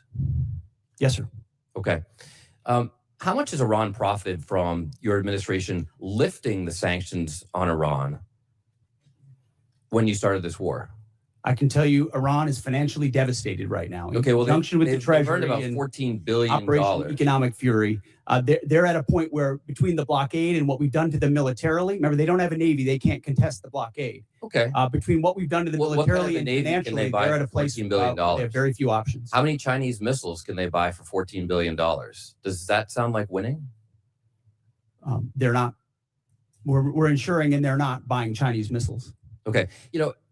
At the end of the day, this also has a cost to us. If let's say this war costs $100 billion, I mean, you've already said, give us more time. It's only been 2 months. It could go on for 20 years like Iraq and Afghanistan. Let's just say it costs $100 billion.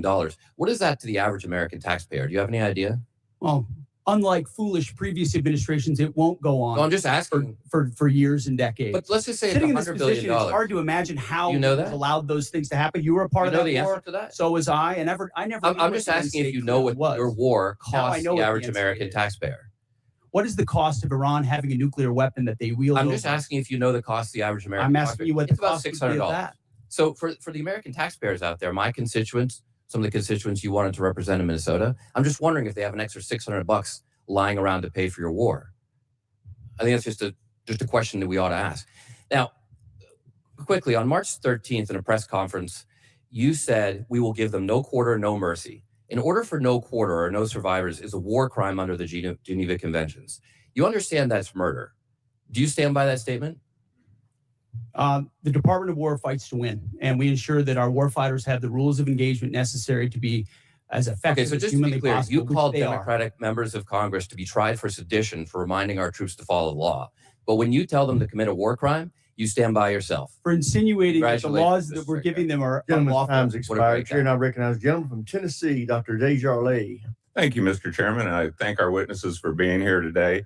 And I'd like to thank you for your commitment to our advancement in space, Golden Dome, and nuclear modernization, all which are critical. And also, I understand we're going to start some reproduction of the MQ-9 Reaper drones, which you, Mr. Secretary, and Ms. Secretary share my great state of Tennessee, and we know the 118th Air Wing, the National Guard operates Berry Field and conduct many of these missions, and they do so with great precision. So thank you for that.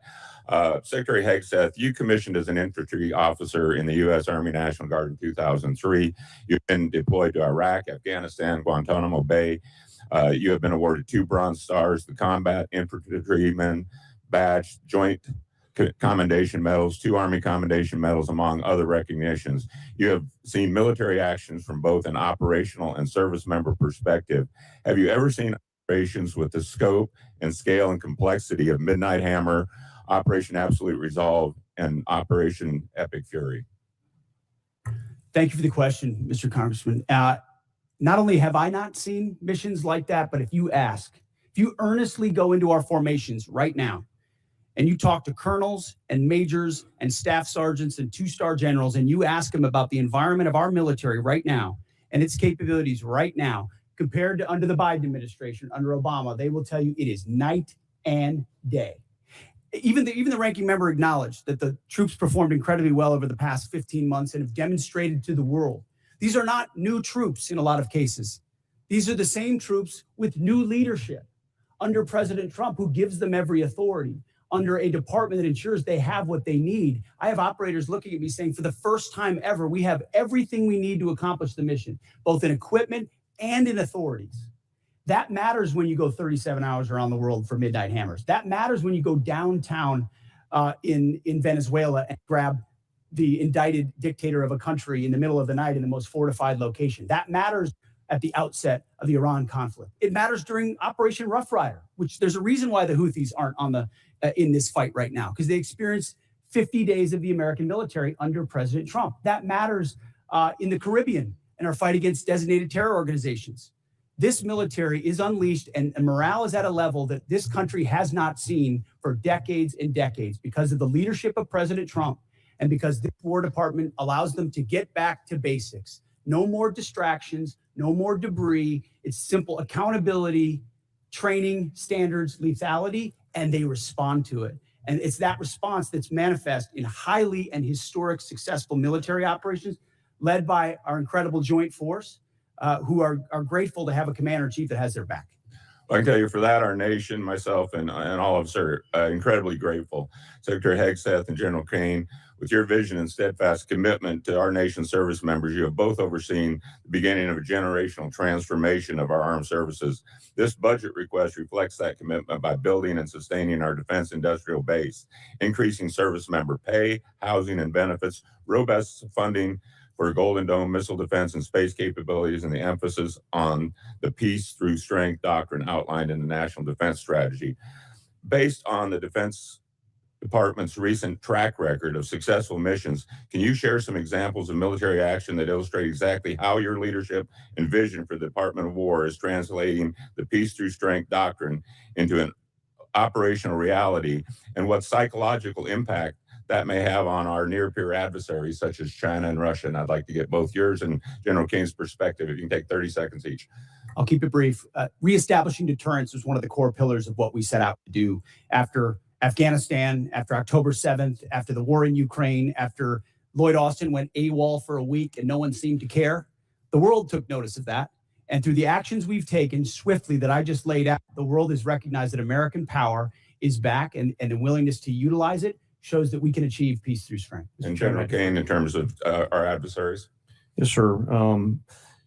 When we look at the totality of actions that we've done over the last year, one thing leaps out at me that I think is clearly and unambiguously seen by our adversaries or those that may consider it, and that's our ability to integrate and synchronize a whole range of capabilities that we have in the joint force, information, cyber, deception, jamming, air power, sea power, land power, et cetera. And I think that ability, and I'm so proud of our joint force, those young. Gentleman's time's expired. Chair, I recognize the gentleman from California, Mr. Carbajal.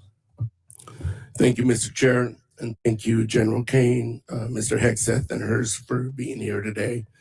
I associate myself with the comments of Ranking Member Smith and Mr. Garamendi, so that I won't repeat a lot of what has been said.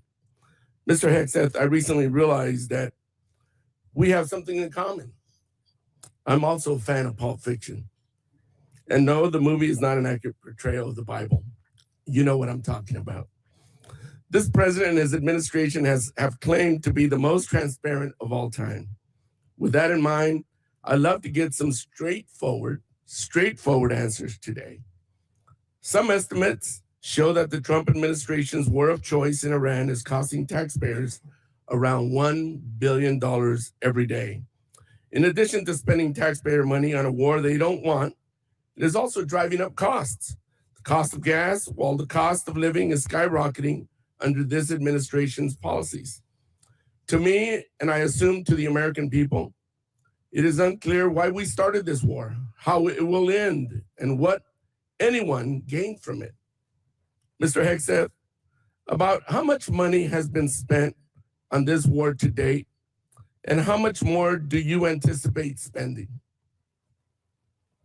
Well, as our comptroller laid out, the estimate is less than $25 billion at this point as far as an expenditure. And the question I would ask this committee is, what is it worth to ensure that Iran never gets a nuclear weapon, considering the radical ambitions of that regime? I mean, almost every member of this dais at some point has said, whether it was thank you for your answer. I'll proceed to my next question. Thank you for your answer. President Trump is the one that's willing to make sure it doesn't happen. Supposedly, we had taken care of the nuclear capability last time around.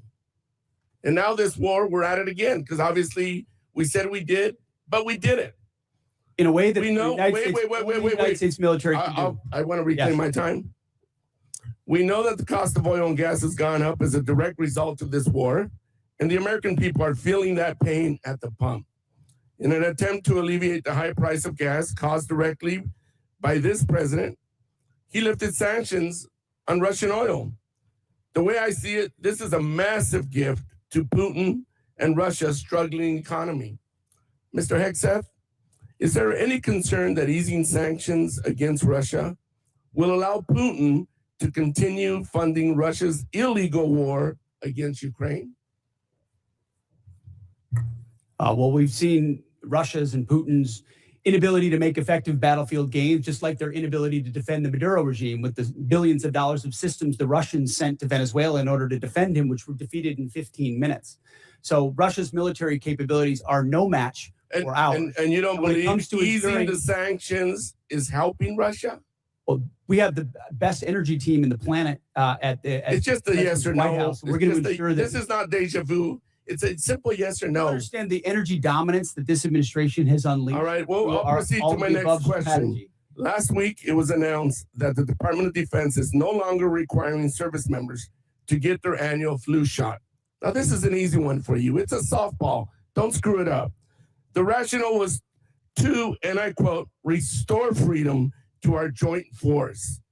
This has been a requirement since 1950 because it is ineffective at preventing the spread of flu among our troops. It's not some new woke requirement, as you like to lean on for much of your rhetoric. This decision is actively making our military less safe and less prepared. Mr. Hegseth, at this time, are there plans to remove the mandatory requirement of other vaccinations like measles, mumps, and polio?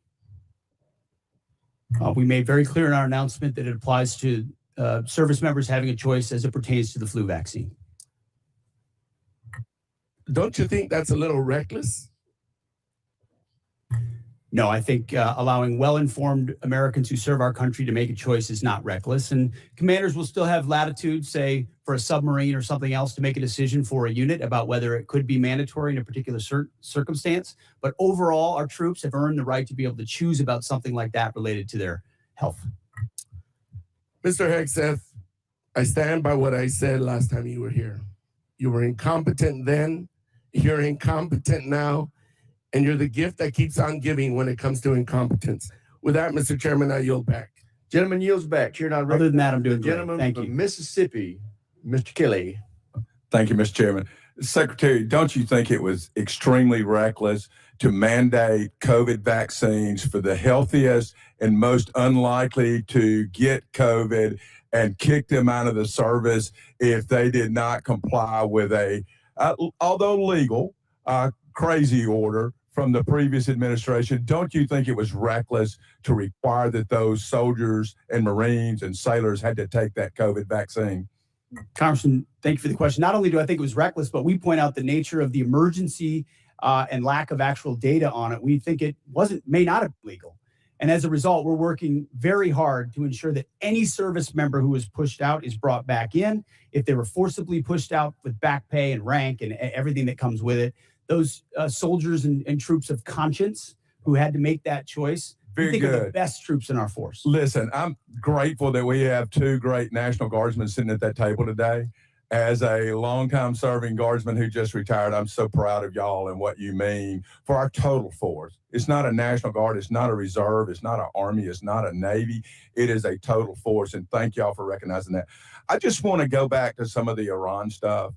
I don't know, maybe they're in a different world than I'm living in, but from where I live since 1979, Iran has been at war with the United States, although we refuse to acknowledge it, whether that's Hezbollah, whether that's the Houthis, whether that is Hamas, whether that is trying to build nuclear weapons, exporting terror everywhere. I know for a fact when I was in Iraq, both tours, that EFPs made by Iranians killed our troops. I know for a fact that many of the munitions, I know for a fact many of the militias in Iran that were Shia-based were there to attack Americans at the willing knowledge of the Iranian government. Do you agree they've been at war with us and are still at war with us and the world since 1979?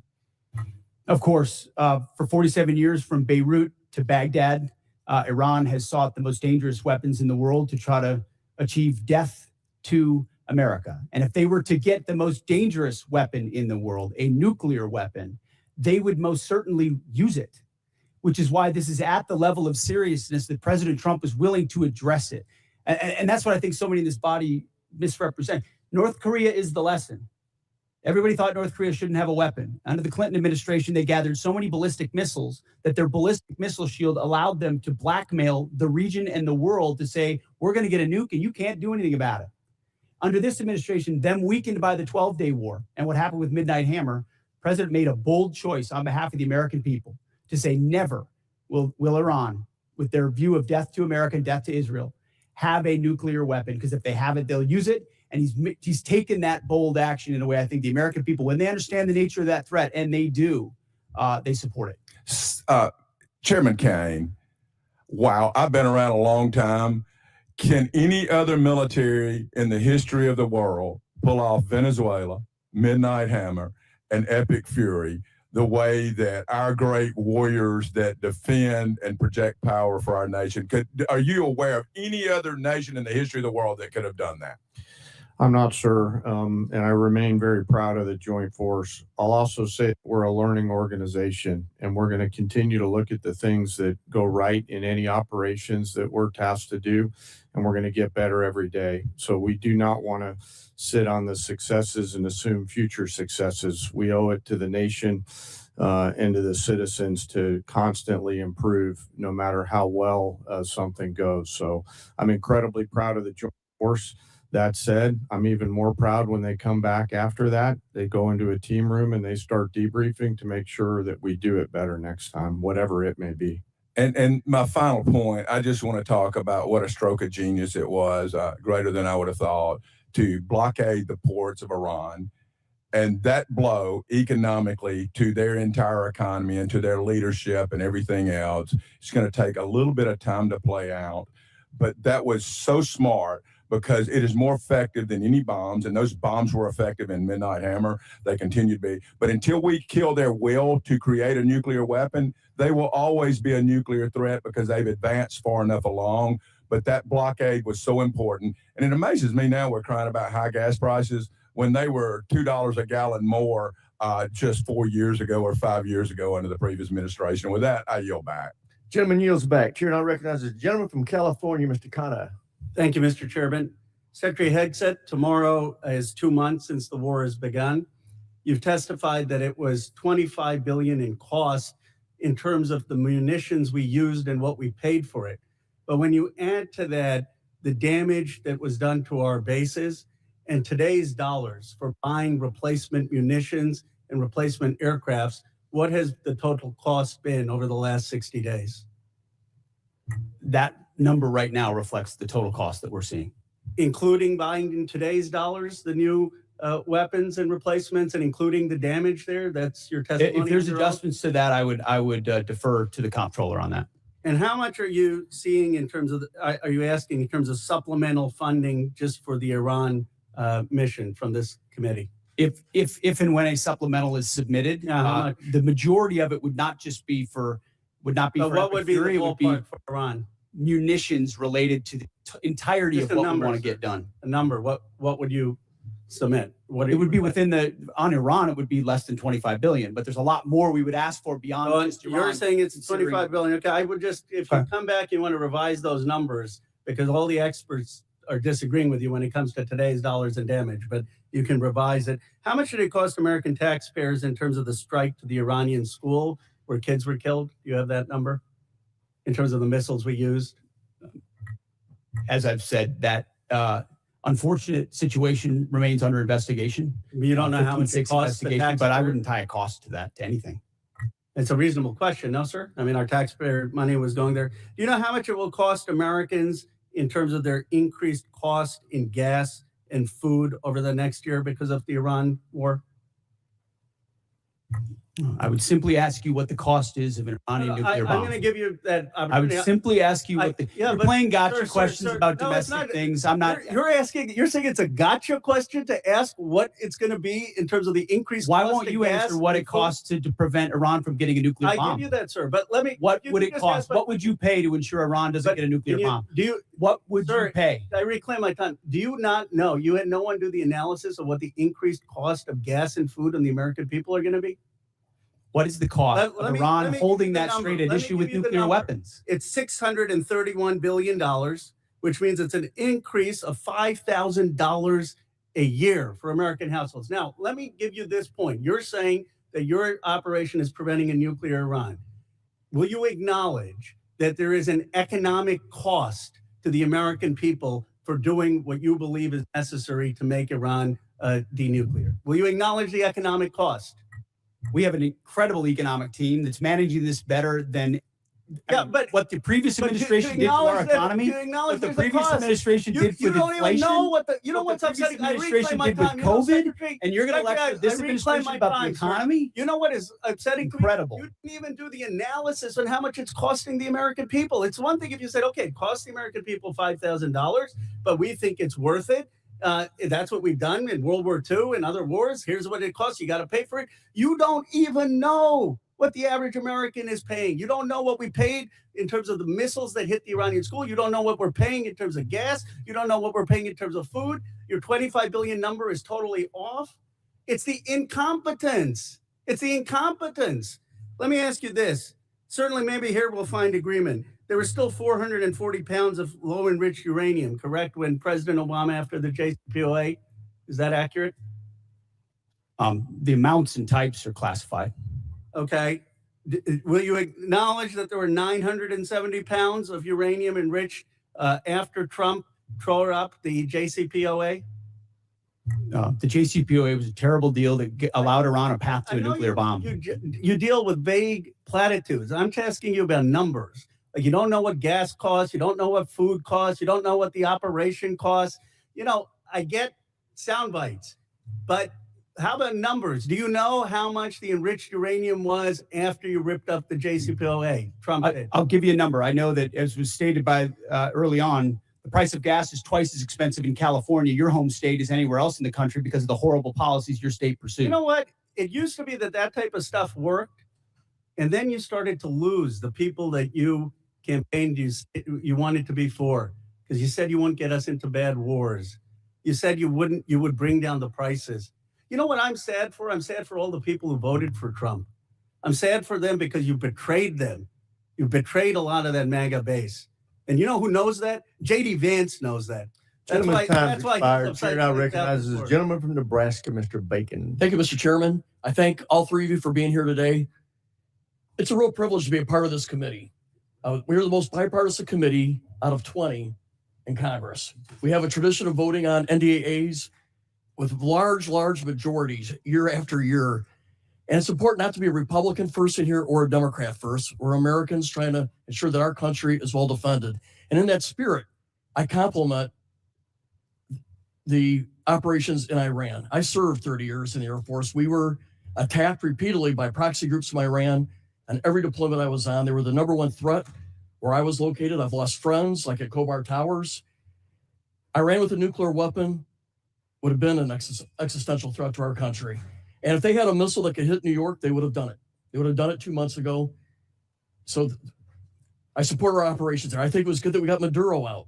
You know, I would say it would be important to get the representative government that duly won their election there, and not good to replace one dictator with another dictator, but Maduro was bad for their country. And I support our 5% GDP spending. There's no way to modernize our nuclear force, 6th-generation fighters, take care of our men and women in uniform without being at 5% GDP. But also in the spirit, I share a bipartisan concern of the firings that we've seen at the Pentagon. 4 of the 6 service chiefs, for example, the Coast Guard. We had a huge bipartisan majority here that had confidence in the Army Chief of Staff and the Secretary of Navy. And I would just point out, it may be constitutionally right. You have the constitutional right to do these things, but it doesn't make it right or wise. Now, my first question is dealing with the housing allowance, something I've been working for the last 2 or 3 years. Our housing allowance is underpaying people in certain areas. And the department, and it hasn't started under this administration, it's been going on for a while, they take out 5% of the housing allowance. They send it to other needs. But that means we're underpaying our servicemen and women living off base by 5%. So we tried to fix it with a $2.9 billion line item to fix housing allowance. But that money was moved. So Mr. Secretary, could you tell us how we're going to fix this? Because we have a shortfall in housing allowance, and we tried to fix it out of here, and I'd like to get it fixed. Congressman, I agree with you. I think that is precisely the kind of quality of life issue that's been ignored time and time again. Oftentimes with good intentions of trying to do some trade-off with something else. But I mentioned the 7% pay increase. That's just for junior enlisted. It's 6% from E6 to 03, and it's 5% from 04 all the way up. But closing that gap, TRICARE reimbursement's a big one we're going to look at well. If we reimburse TRICARE lower than Medicare, then no one wants to take TRICARE, and now you don't have a real network for service members. So those places where we pinched pennies to try to eke out additional budget space have really hurt service members. So I'm committed to working with you on that to close that gap and ensure that folks can live where they are asked to serve because they can afford housing. I think this has already been addressed to a degree, but I just want to emphasize, we did put $400 million in for Ukraine. I asked you to execute it. It's important for most of us in here. It has overwhelming support. Also, I'm the chair of the Baltic Security Caucus, and we've put money in for the Baltic Security Initiative. These people love America. They love freedom more than anywhere I've ever been, and they need us. They're on the front lines with Russia. Mike, I have a question for the chairman. So we did 29 years of the nuclear alert, airborne alert, the Looking Glass mission. In 1991, we turned that off because the Cold War turned to our favor. I think we're back to where we were at. Russia's a threat. China's building a nuclear force to match ours. I think we need a Looking Glass 2 and restore that nuclear command and control survivability that gives us deterrence. Russia, China needs to know no matter what they do, we can launch those 400 ICBMs. What's your vision for the looking glass tour the follow-on? Well, sir, as you know, right now we're looking at all three legs of the nuclear triad to make sure that that most critical backstop on our nation's most important day is reliable, redundant, and workable. And so we'll take a look at that. I know the team already deep in analysis on all the from NC3 to the end state. But what I want you to know is the most important thing is the ability to execute if we had to, and we can. You know, for 29 years, we had a plane airborne with a Yes, general sir. on board, and it gave the Pentagon, the White House, STRATCOM the assurance that we had a backup. I think we're back to the future, Yes, and sir. I I just, appreciate your look at it. I just flew with them, and they were doing great work. Gentleman's time's expired. Mr. Chairman, I yield. Chair now recognize the gentleman from Massachusetts, Mr. Keating. Thank you, Mr. Chairman.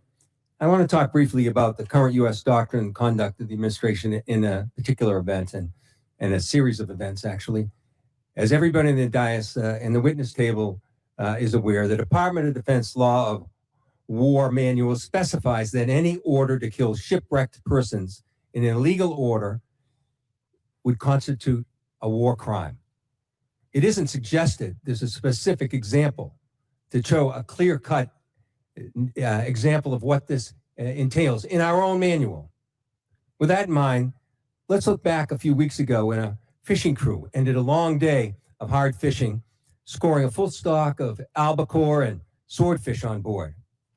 Without any warning or expectation, this small Ecuadorian fishing vessel, operating about 200 nautical miles off the Galapagos Islands, was militarily engaged by U.S. forces. It was hit once, then it was hit again. Not a warning shot, not an interdiction, 2 drone strikes. Survivors described chaos and severe injuries. Our U.S. forces then handcuffed the crew at gunpoint, placed black hoods over their heads, seized and scrubbed their devices, and then held them for days. Ultimately, the crew was released, given there was no evidence to support any narco activity or any charges that may be against them. So to recap, we struck a vessel, we struck it again, set fire to it as it was sinking. And as public reports say, even drank their beer. We detained the survivors, and then we let them go. This should be eye-opening. Now let's go to another example, the double tap or 2-strike attack that took place on September 2nd in the Caribbean. A vessel was struck, disabled, and then struck again, killing all but 2 survivors that were left clinging to the wreckage. And this is the thing. We know this happened. We know how it happened. And the Defense Department still refuses to release the follow-up video of the killing of the shipwrecked survivors, even though they released the initial one to the public in major news networks worldwide. No difference in sources and methods in the 2 videos, but still not released to the public. Of course, the backlash was severe at the time and perhaps is being forgotten. An unpredictable but ignoble display of character from this administration. Fingers were pointed at one another as everyone scurried to cover, and a tacit acknowledgement that this was an issue potentially violating international law. Now I've reviewed what's been available, the phony rationale that these attacks are about fentanyl trafficking, when we know fentanyl comes from China, India, through Mexico. Then the baseless argument that this was about narco-terrorism. You know, I don't believe a word of it. This was to create leverage for regime change in Venezuela. And now the president acknowledged that was about oil. Beyond the simple need for justice and exercising American values, it's important for us to discuss what the U.S. belligerence in the world stage means to our security, our ability to marshal cooperation with our allies, and most importantly, not to normalize these actions that could endanger the lives of our own service members put in similar peril. Let me be clear about one thing. Whether it's these particular strikes discussed here, the one that killed 11 others off the coast of Venezuela, whether it's the 178 other killings, with each of these extrajudicial killings, the administration is pirating American values. We'll continue to investigate this. We will. It'll come forward in the future. Some days that second video will be released. But we've got to stop also using our precious resources that are being taxed so heavily all over the world on actions that hurt our military. They hurt our military and they hurt our standing internationally, and they're hurting our standard here at home. I hope that we can move forward. I hope we can review whether these are justified, because I found no justification. We were given classified information on the second strike. I can't discuss it, but I must tell you, it's the most convoluted bullshit I ever heard in my life. This should be public. This is our honor. This is what it makes American a difference maker. This is what we're It's an incredible array of false accusations. And I yield back Incredible. my time. Gentleman yields back. Chair now recognizes the gentleman from Texas, Dr. Jackson. Thank you, Mr. Chairman. Thank you, Secretary Hegseth and General Kane and Mr. Hurst, for your bold leadership and for your time today. I really appreciate it. I can't tell you how awesome this hearing is today. It's fantastic. After someone who sit up here for 4 years during the last administration, this is a great day. Despite some of the crazy and disrespectful comments from some in this room, the Department of War is back. Today is a win because we are discussing American power and dominance, national security, and making America great again. There may be differences in how we go about that, but at least we are not wasting all of our time talking about how to restructure the Department of War into a social experiment that appeases the far left woke agenda that existed for the last 4 years. Thank God those 4 years of the disastrous Biden administration are done. On behalf of someone who served 25 years on active duty and almost everyone I know currently serving in uniform, thank you, Mr. Secretary, for saving the department. Okay, my question. The U.S. Special Operations Command budget has been relatively flat over the past decade, failing to keep pace with inflation and reducing the command's purchasing power by 14%. I was disappointed to see that SOCOM's FY27 budget request was only $223 million higher than last year's enacted level, dropping even further from an already less than 2% to now just above 1% of the department's overall budget. All of this comes despite being increasingly asked to do more. From 2023 to 2025, there was a 35% increase in combatant command demand for soft capabilities. And last year alone, SOCOM was unable to satisfy roughly 70 mission-specific requests due to resource and capacity restraints. Secretary Hegseth, I have appreciated the opportunity to meet with members of your team and leaders like ASW Solik Anderson and SOCOM Commander Admiral Bradley as we work to grow the SOCOM top line for future fiscal years. Can you discuss the critical role soft plays in underpinning deterrence? And do you agree with the urgent need to grow the SOCOM budget accordingly? Well, Congressman, thank you for your words. And I wholeheartedly agree. When you look at the burden that SOCOM shoulders on behalf of the joint force, it's incredible and it's significant. And so many of the things we have accomplished would not have been possible without the incredible leadership of Admiral Bradley, General Braga, and others inside that community and what they do. I recognize your desire for increased funding beyond what is in FY27. We have and will continue to look at that. That needs to happen. I think some of the other things inside the budget, drones, quality of life, there will be things that are applied to that community even more so, we believe, to ensure that they're taken care of properly. And then there's facility questions that are outstanding also, which we're examining. So we're committed and we want to work with you. Where we've missed something, we need to get it right because they are at the front lines. Thank you. And that leads into my next question. I just want to ask this real quickly. This year's budget request of $54.6 billion for the DAWG, for the Defense Autonomous Warfare Group, is a vital step to unleash American drone dominance and rapidly integrate autonomous and unmanned systems across the joint force. And we've talked about that a little bit here. However, my concern is only $1 billion of this proposed funding is included in the base request, with the remaining $53.6 billion dependent on future reconciliation package. While I understand the flexibility this approach provides, I remain concerned about the potential gaps created if such a package fails to occur, or if funding for the DAWG is not included in future budget requests. And like you said, I'm hoping that SOCOM is a big part of this. But to avoid critical capability gaps, how is the department planning to fully fund DAWG at the $54.6 billion if reconciliation stalls, or if the department or does the department intend to transition funds for autonomous requirements into the base budget for future years? And additionally, as you mentioned, how will the department ensure SOCOM receives and executes portions of this funding to meet future mission requirements? It's the right question, and we plan to work hand in glove with this committee, with OMB, with the White House to ensure that that reconciliation package is properly tailored and timed so that it is passed, so that critical money gets there. So we're not looking to FY28 or FY29 because we need those capabilities right now, which is why I appreciate the chairman's opening question about reconciliation. It is a critical vehicle in this calendar year to ensure this department is fully funded to meet the threats of the future. Well, thank you. Once again, I think you guys are doing an incredible job. I appreciate your leadership and thank you for your time today. I yield back, Mr. Chair. Gentleman yields back. Chair, I recognize the gentlelady from Pennsylvania, Ms. Houlihan. Thank you, Mr. Chair, and I appreciate you gentlemen for being here today and for the opportunity to have a face-to-face conversation with each of you. I have many questions and unfortunately need to start with some that disturbed me, Mr. Secretary, from your opening remarks. In your opening remarks, Mr. Secretary, you reserved more words and more time and more vitriol to condemn Democrats than you did for Xi and for Putin combined. It's pretty telling to me that you decided to use your words and your time for that. It turns out that Democrats, even Democrats in Congress, are patriots as well. We serve in our uniformed services, we admire and love our uniformed services, and we love our country just as much as Republicans do.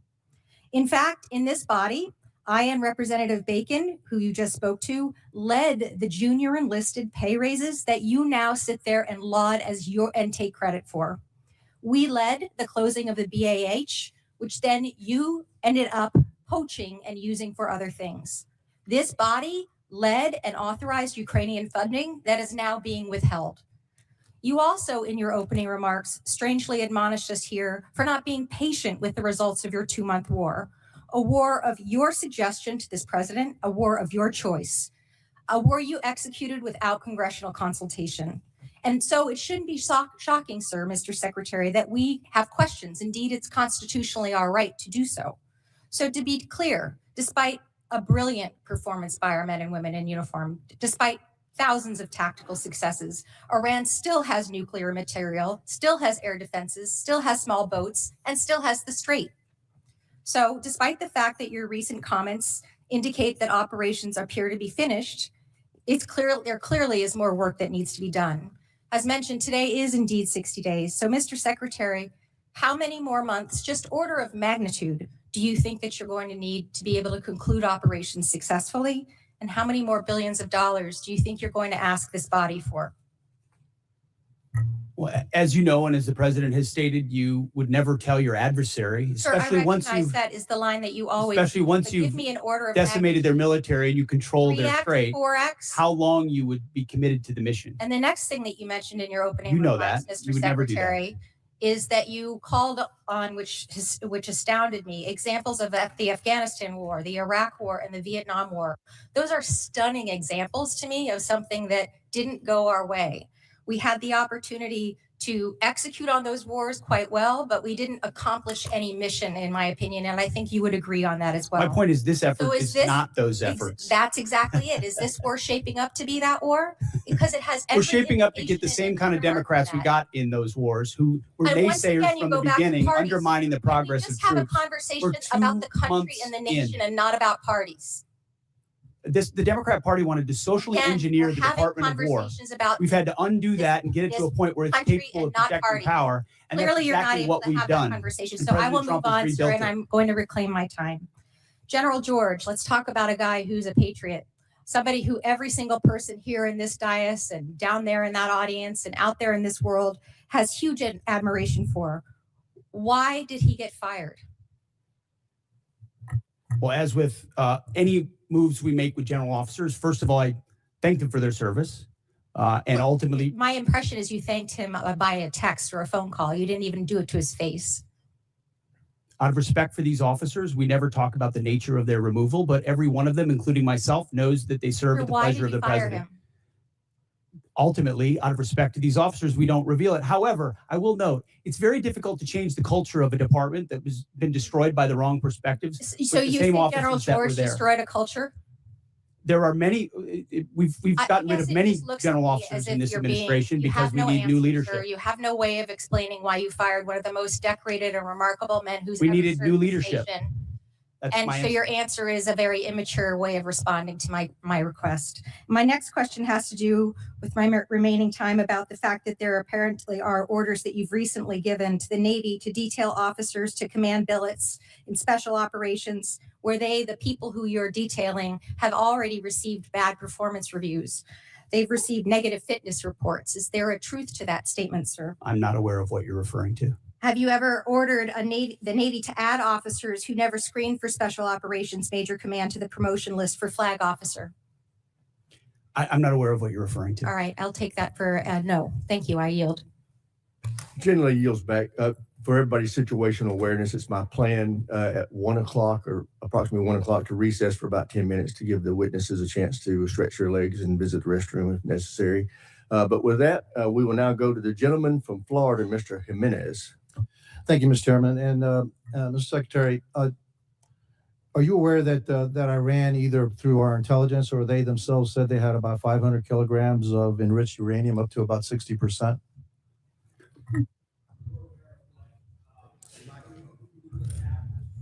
We're aware of what they have or what they believe they have and what we know they have, but all of that is classified. Fair enough.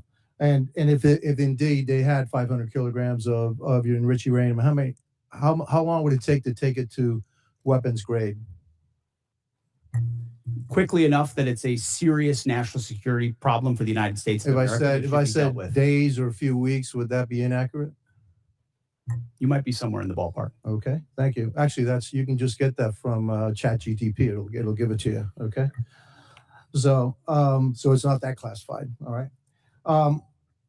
Would you say that our primary mission in this war is to deny Iran the capability to develop a nuclear weapon? Yes. And would you say that a regime that's capable of killing 35,000 of its own people within a 2-day period, are they capable, if they had the delivery systems, to carry out their threat to destroy Israel and also to harm the United States of America? Any regime willing to kill 35,000, and we think it might be more, 45,000 of their own citizens in cold blood, would most certainly be willing to use the most dangerous weapon in the world, especially as history teaches us, when a nation says they will do something, you ought listen. And when they chant death to America or death to Israel, if they got that nuclear weapon, history tells us they might use it. Well, Hitler said he was going to kill the Jewish, and he was going to try to eliminate the Jewish population and Jews from the face of the world. Nobody really believed him, but he really tried to do that. So when somebody tells me for 47 years that they want to kill us, I think I'm going to take them at their word. And so would you also agree that now another goal of ours is to make sure that Iran never blockades the Strait of Hormuz, never has control of the Strait of Hormuz? Would that be an objective of ours? What they're doing right now is effectively piracy. It's terrorism. It's threatening international shipping. And our blockade is signaling to the world that we actually control that strait. And I would ask this committee, what would this effort look like if Iran had nuclear weapons? Imagine if not Iran had nuclear capabilities, what they would do to wield over any advantage they have, from proxies to funding international terrorism. Mr. Secretary, also, not only would they do that, but imagine if we had not become energy independent. Under the previous administration, they were hampering our ability to be energy independent under the guise of the Green New Deal, which is insanity, by the way. I'm going to go back a little bit in history. We were bombed, Pearl Harbor was bombed on December 7th, 1941. Do you know how long it took for the United States to have its first major victory in World War II? In the Pacific Theater? Number of years. No, it was actually 6 months. It was the Battle of Midway. All right, it was a turning point of World War II. Could you imagine if we had had the same Democrats asking then Secretary of War, all right, gee, it's been 2 months, okay, and we haven't won this war yet.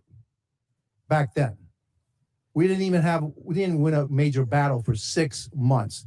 Your job, the job of the military, what you've done in the first 2 months is extraordinary. And so, again, for a couple of final questions. Do you know how much money we spent on Ukraine? helping Ukraine? Under the previous administration? No, right now, up to now. Upwards of 300 billion, They're 350 billion. probably right about $300 billion. And yet I don't hear anything about, gee, how much money have we spent on Ukraine from the other side? The difference between them and me is this. I support the United States and their efforts to help Ukraine against a dictatorial, aggressive power like Russia, which is our second greatest adversary. But I also support our efforts to make sure that Iran never has a nuclear weapon. And so you'll always have my support. And I'm pretty consistent in that. I also support our efforts in what we did in Venezuela. We still have to go a little bit further because that remnants of that regime are still there. And we need to provide freedom for the people of Venezuela. And also one thing, for me, I guess what I'm looking for in this war with Iran is to make sure that Iran never has a nuclear weapon, that we have established an inspection protocol to make sure they never get a nuclear weapon, and that we control the strait, and they never can control the strait. Gentleman's time's expired. Chair, now Thank you. recognize the gentleman from Colorado, Mr. Crow. Thank you, Chairman. Mr. Secretary, I want to go in a little bit different direction. Timothy Parlatore served as your private attorney, correct? Correct. And Mr. Parlatore also served as private attorney for President Trump's campaign, correct? I'm not privy to every professional position that he's held. Well, I'll help you out. He did. And you appointed Mr. Parlatore as your senior advisor, correct? He does reserve duty on behalf of the Navy. His title is senior as an advisor. You gave him that title, correct? And I would count him as very much an advisor of mine. Yep. He travels with you, correct? Tim Parlatore has been a long-term friend. He's a great patriot. He travels with you. That's not what I asked. I reclaim my time. He travels with you, doesn't he? He travels with you, doesn't he? Correct? There's public Instagram that shows this. Just say yes. Yes, of course. Okay. He sits in meetings with you and advises you, doesn't he? He sits in some meetings on occasion. Well, he maintains a desk in an office in the Pentagon, does he not? I'd have to check. You don't know? It's a big Pentagon. You directly commissioned Mr. Parlatore in the Naval Reserve as a Navy commander in March 2025, did you not? I was very proud to do so. And when you did, because he's a Navy Reserve officer, he didn't have to go through the PPO process, the White House Presidential Personnel Office, right? He wasn't vetted by a White House PPO. Uniformed service members don't get vetted by the answer is yes. He didn't have to be vetted by a White House PPO. He didn't go through the Senate confirmation process either, did he? The answer is no. I don't know what you're getting to, but Tim is a fantastic. I'll tell you what I'm getting to. The answer is no, right? He does great work. Okay. He didn't maintain a security clearance when you appointed him as special advisor. Is that right? I'd have to check. You don't know? I mean, anybody that has access to sensitive material is going to have the appropriate clearance. Okay, so when you appointed him as special advisor, he had a security clearance? You're trying to piece together a timeline. No, I'm asking a simple question. One of your special, most sensitive advisors, did he have a security clearance? No, you're playing a gotcha game like you do on TV and everywhere else. You're trying to thread together details that are connected about something else. Clearly, you're concerned about my line of questioning, aren't you, Mr. Secretary? Because you know where it's going, don't you? I think you do. So, does Mr. Parlatore represent foreign governments? He has a private law practice, does he not? From what I understand of his law practice, he does a lot of great work for service members in the military and other. He maintains a private law practice. Does he represent foreign governments or foreign persons in that private law practice? I don't know. You don't know. Somebody who's sitting in your meetings, a special advisor, you don't know. Does he represent any senior officers who are currently under consideration for promotion by you or your office? The only person that makes determinations about senior officers is me. Answer the question. Does he represent senior officers who are under consideration for promotion by you? No, I'm the one that makes decisions about choosing. Does he represent them, Mr. Secretary? Does he represent them? He doesn't represent anyone. He's a legal advisor and always has been. But he has clients, does he not? He's a legal advisor to me on reserve duty, and he always has been, and he does a fantastic job. Is it true that Mr. Parlatore was removed? I reclaim my time. Is it true that Mr. Parlatore was removed from an investigation by the White House last year? I don't know what you're referring to, but not that I'm aware of. You're not aware of it. Was it true that you were also removed from that same investigation? The answer is yes. No, not that I'm aware of. You're not aware of it. That's interesting. Well, is it true that Mr. Parlatore disparaged President Trump? I don't know what you're referring to, but no. Is it true that Mr. Parlatore was accused by President Trump and his lawyers of lying? What you're accused of is a cute line of questioning that's going nowhere. Well, it's going somewhere, which is why you're not answering the question. Was it true that he was accused of lying by the president's legal team? I'm not familiar to. You'd have to give me the context. Well, it's right of that here. You article, want to look at and the statement from President anybody Trump's could blow legal up team? a quote and claim it says something, and that's what you're doing in a little stunt. Secretary Hegseth, what I'm really concerned about is you purport to have unfaltering loyalty to President Trump, and yet you are continuously Oh, going. you care a lot I about reclaim my President Trump, time. don't you? You are This going is a behind cute his waste back of your 5 and minutes. appointing A people. huge, I reclaim cute my time. waste of your 5 minutes that I led reclaim my nowhere. time. You are Do not repeatedly pass go, going do not behind the collect president's Gentlemen back. from Colorado's time. Go ahead, Mr. Carl. You are repeatedly going behind President Trump's back, appointing people who he has accused of lying, who the White House is Gentlemen's accused of time's lying. expired. The And you are chair now not being recognizes honest the with gentlelady President from Trump. South Carolina, Ms. Mace. Thank you, Mr. Chairman. Thank you, Mr. Chairman. I request unanimous consent to enter a number of documents into the record. The first of which is a statement from Corey Mills, first sergeant, stating his forms and accounts of his military service are falsified. The second document is a picture of Corey Mills wearing a Bronze Star from 2019 before he ever got a Bronze Star. The third document is a document that conveys a Bronze Star medal and his life-saving care to the wounded. And according to the soldiers who were there, they said it never happened, according to the men who were there. The next document is a transcript of a conversation I had with Brigadier General Arnold Gordon Bray, who confirmed that he did not review, did not read, did not physically sign the form DD, I guess 638, form 638 that Mills submitted for a Bronze Star. And to be candid, he said, quote, "I didn't look at it." I asked to review the email that he sent to Mills' staff about authorizing his signature for a form he did not review, and he said that he would not share it with me. That's a future subpoena. I would like to enter to record a picture of Corey Mills, who says this is the second time he got blown up, but what he wouldn't tell people that the blood on the pant leg in this photo is the blood of Sergeant Ray. It is not Corey Mills' blood. In the same series of photos he shares when he said he was, quote, blown up, are images of a Humvee that exploded with severe damage. That is not his Humvee. His Humvee purportedly was 50 yards away and suffered no damage and was not blown up. This is a copy of Corey Mills' marriage certificate with a 9/11 imam at a 9/11 mosque, entered for the record and redacted, with family members' names redacted and protected. This is a picture of Corey Mills with a purported Russian hooker in Afghanistan, which he of course denies. And then last but not least, I would like to request unanimous consent to enter into the record a restraining order against Corey Mills for dating violence. Thank you. I just buried my father on Thursday, Mr. Chairman. My father died with shrapnel in his body. He had 3 tours of combat, 2 in Vietnam, 1 in 1965 during the coup d'etat of the Dominican Republic. And I take stolen valor seriously because we have men and women in uniform that have given their lives. And an individual that steals the stories of dead soldiers or injured soldiers have no right to serve in this body, let alone on this committee. And so I take it very seriously. I want to thank you, Mr. Secretary, and the folks that serve under you in the Department of War. As my father lay dying on April 14th, there was only one thing that calmed him down, that gave him the courage to pass on to the next life. And that was for me to read stories and testimony from 3 different soldiers that we didn't have, our family previously didn't have. We've been doing a lot of research on my father's service when he received the Distinguished Service Cross with V device in 1968 in Dong Zai.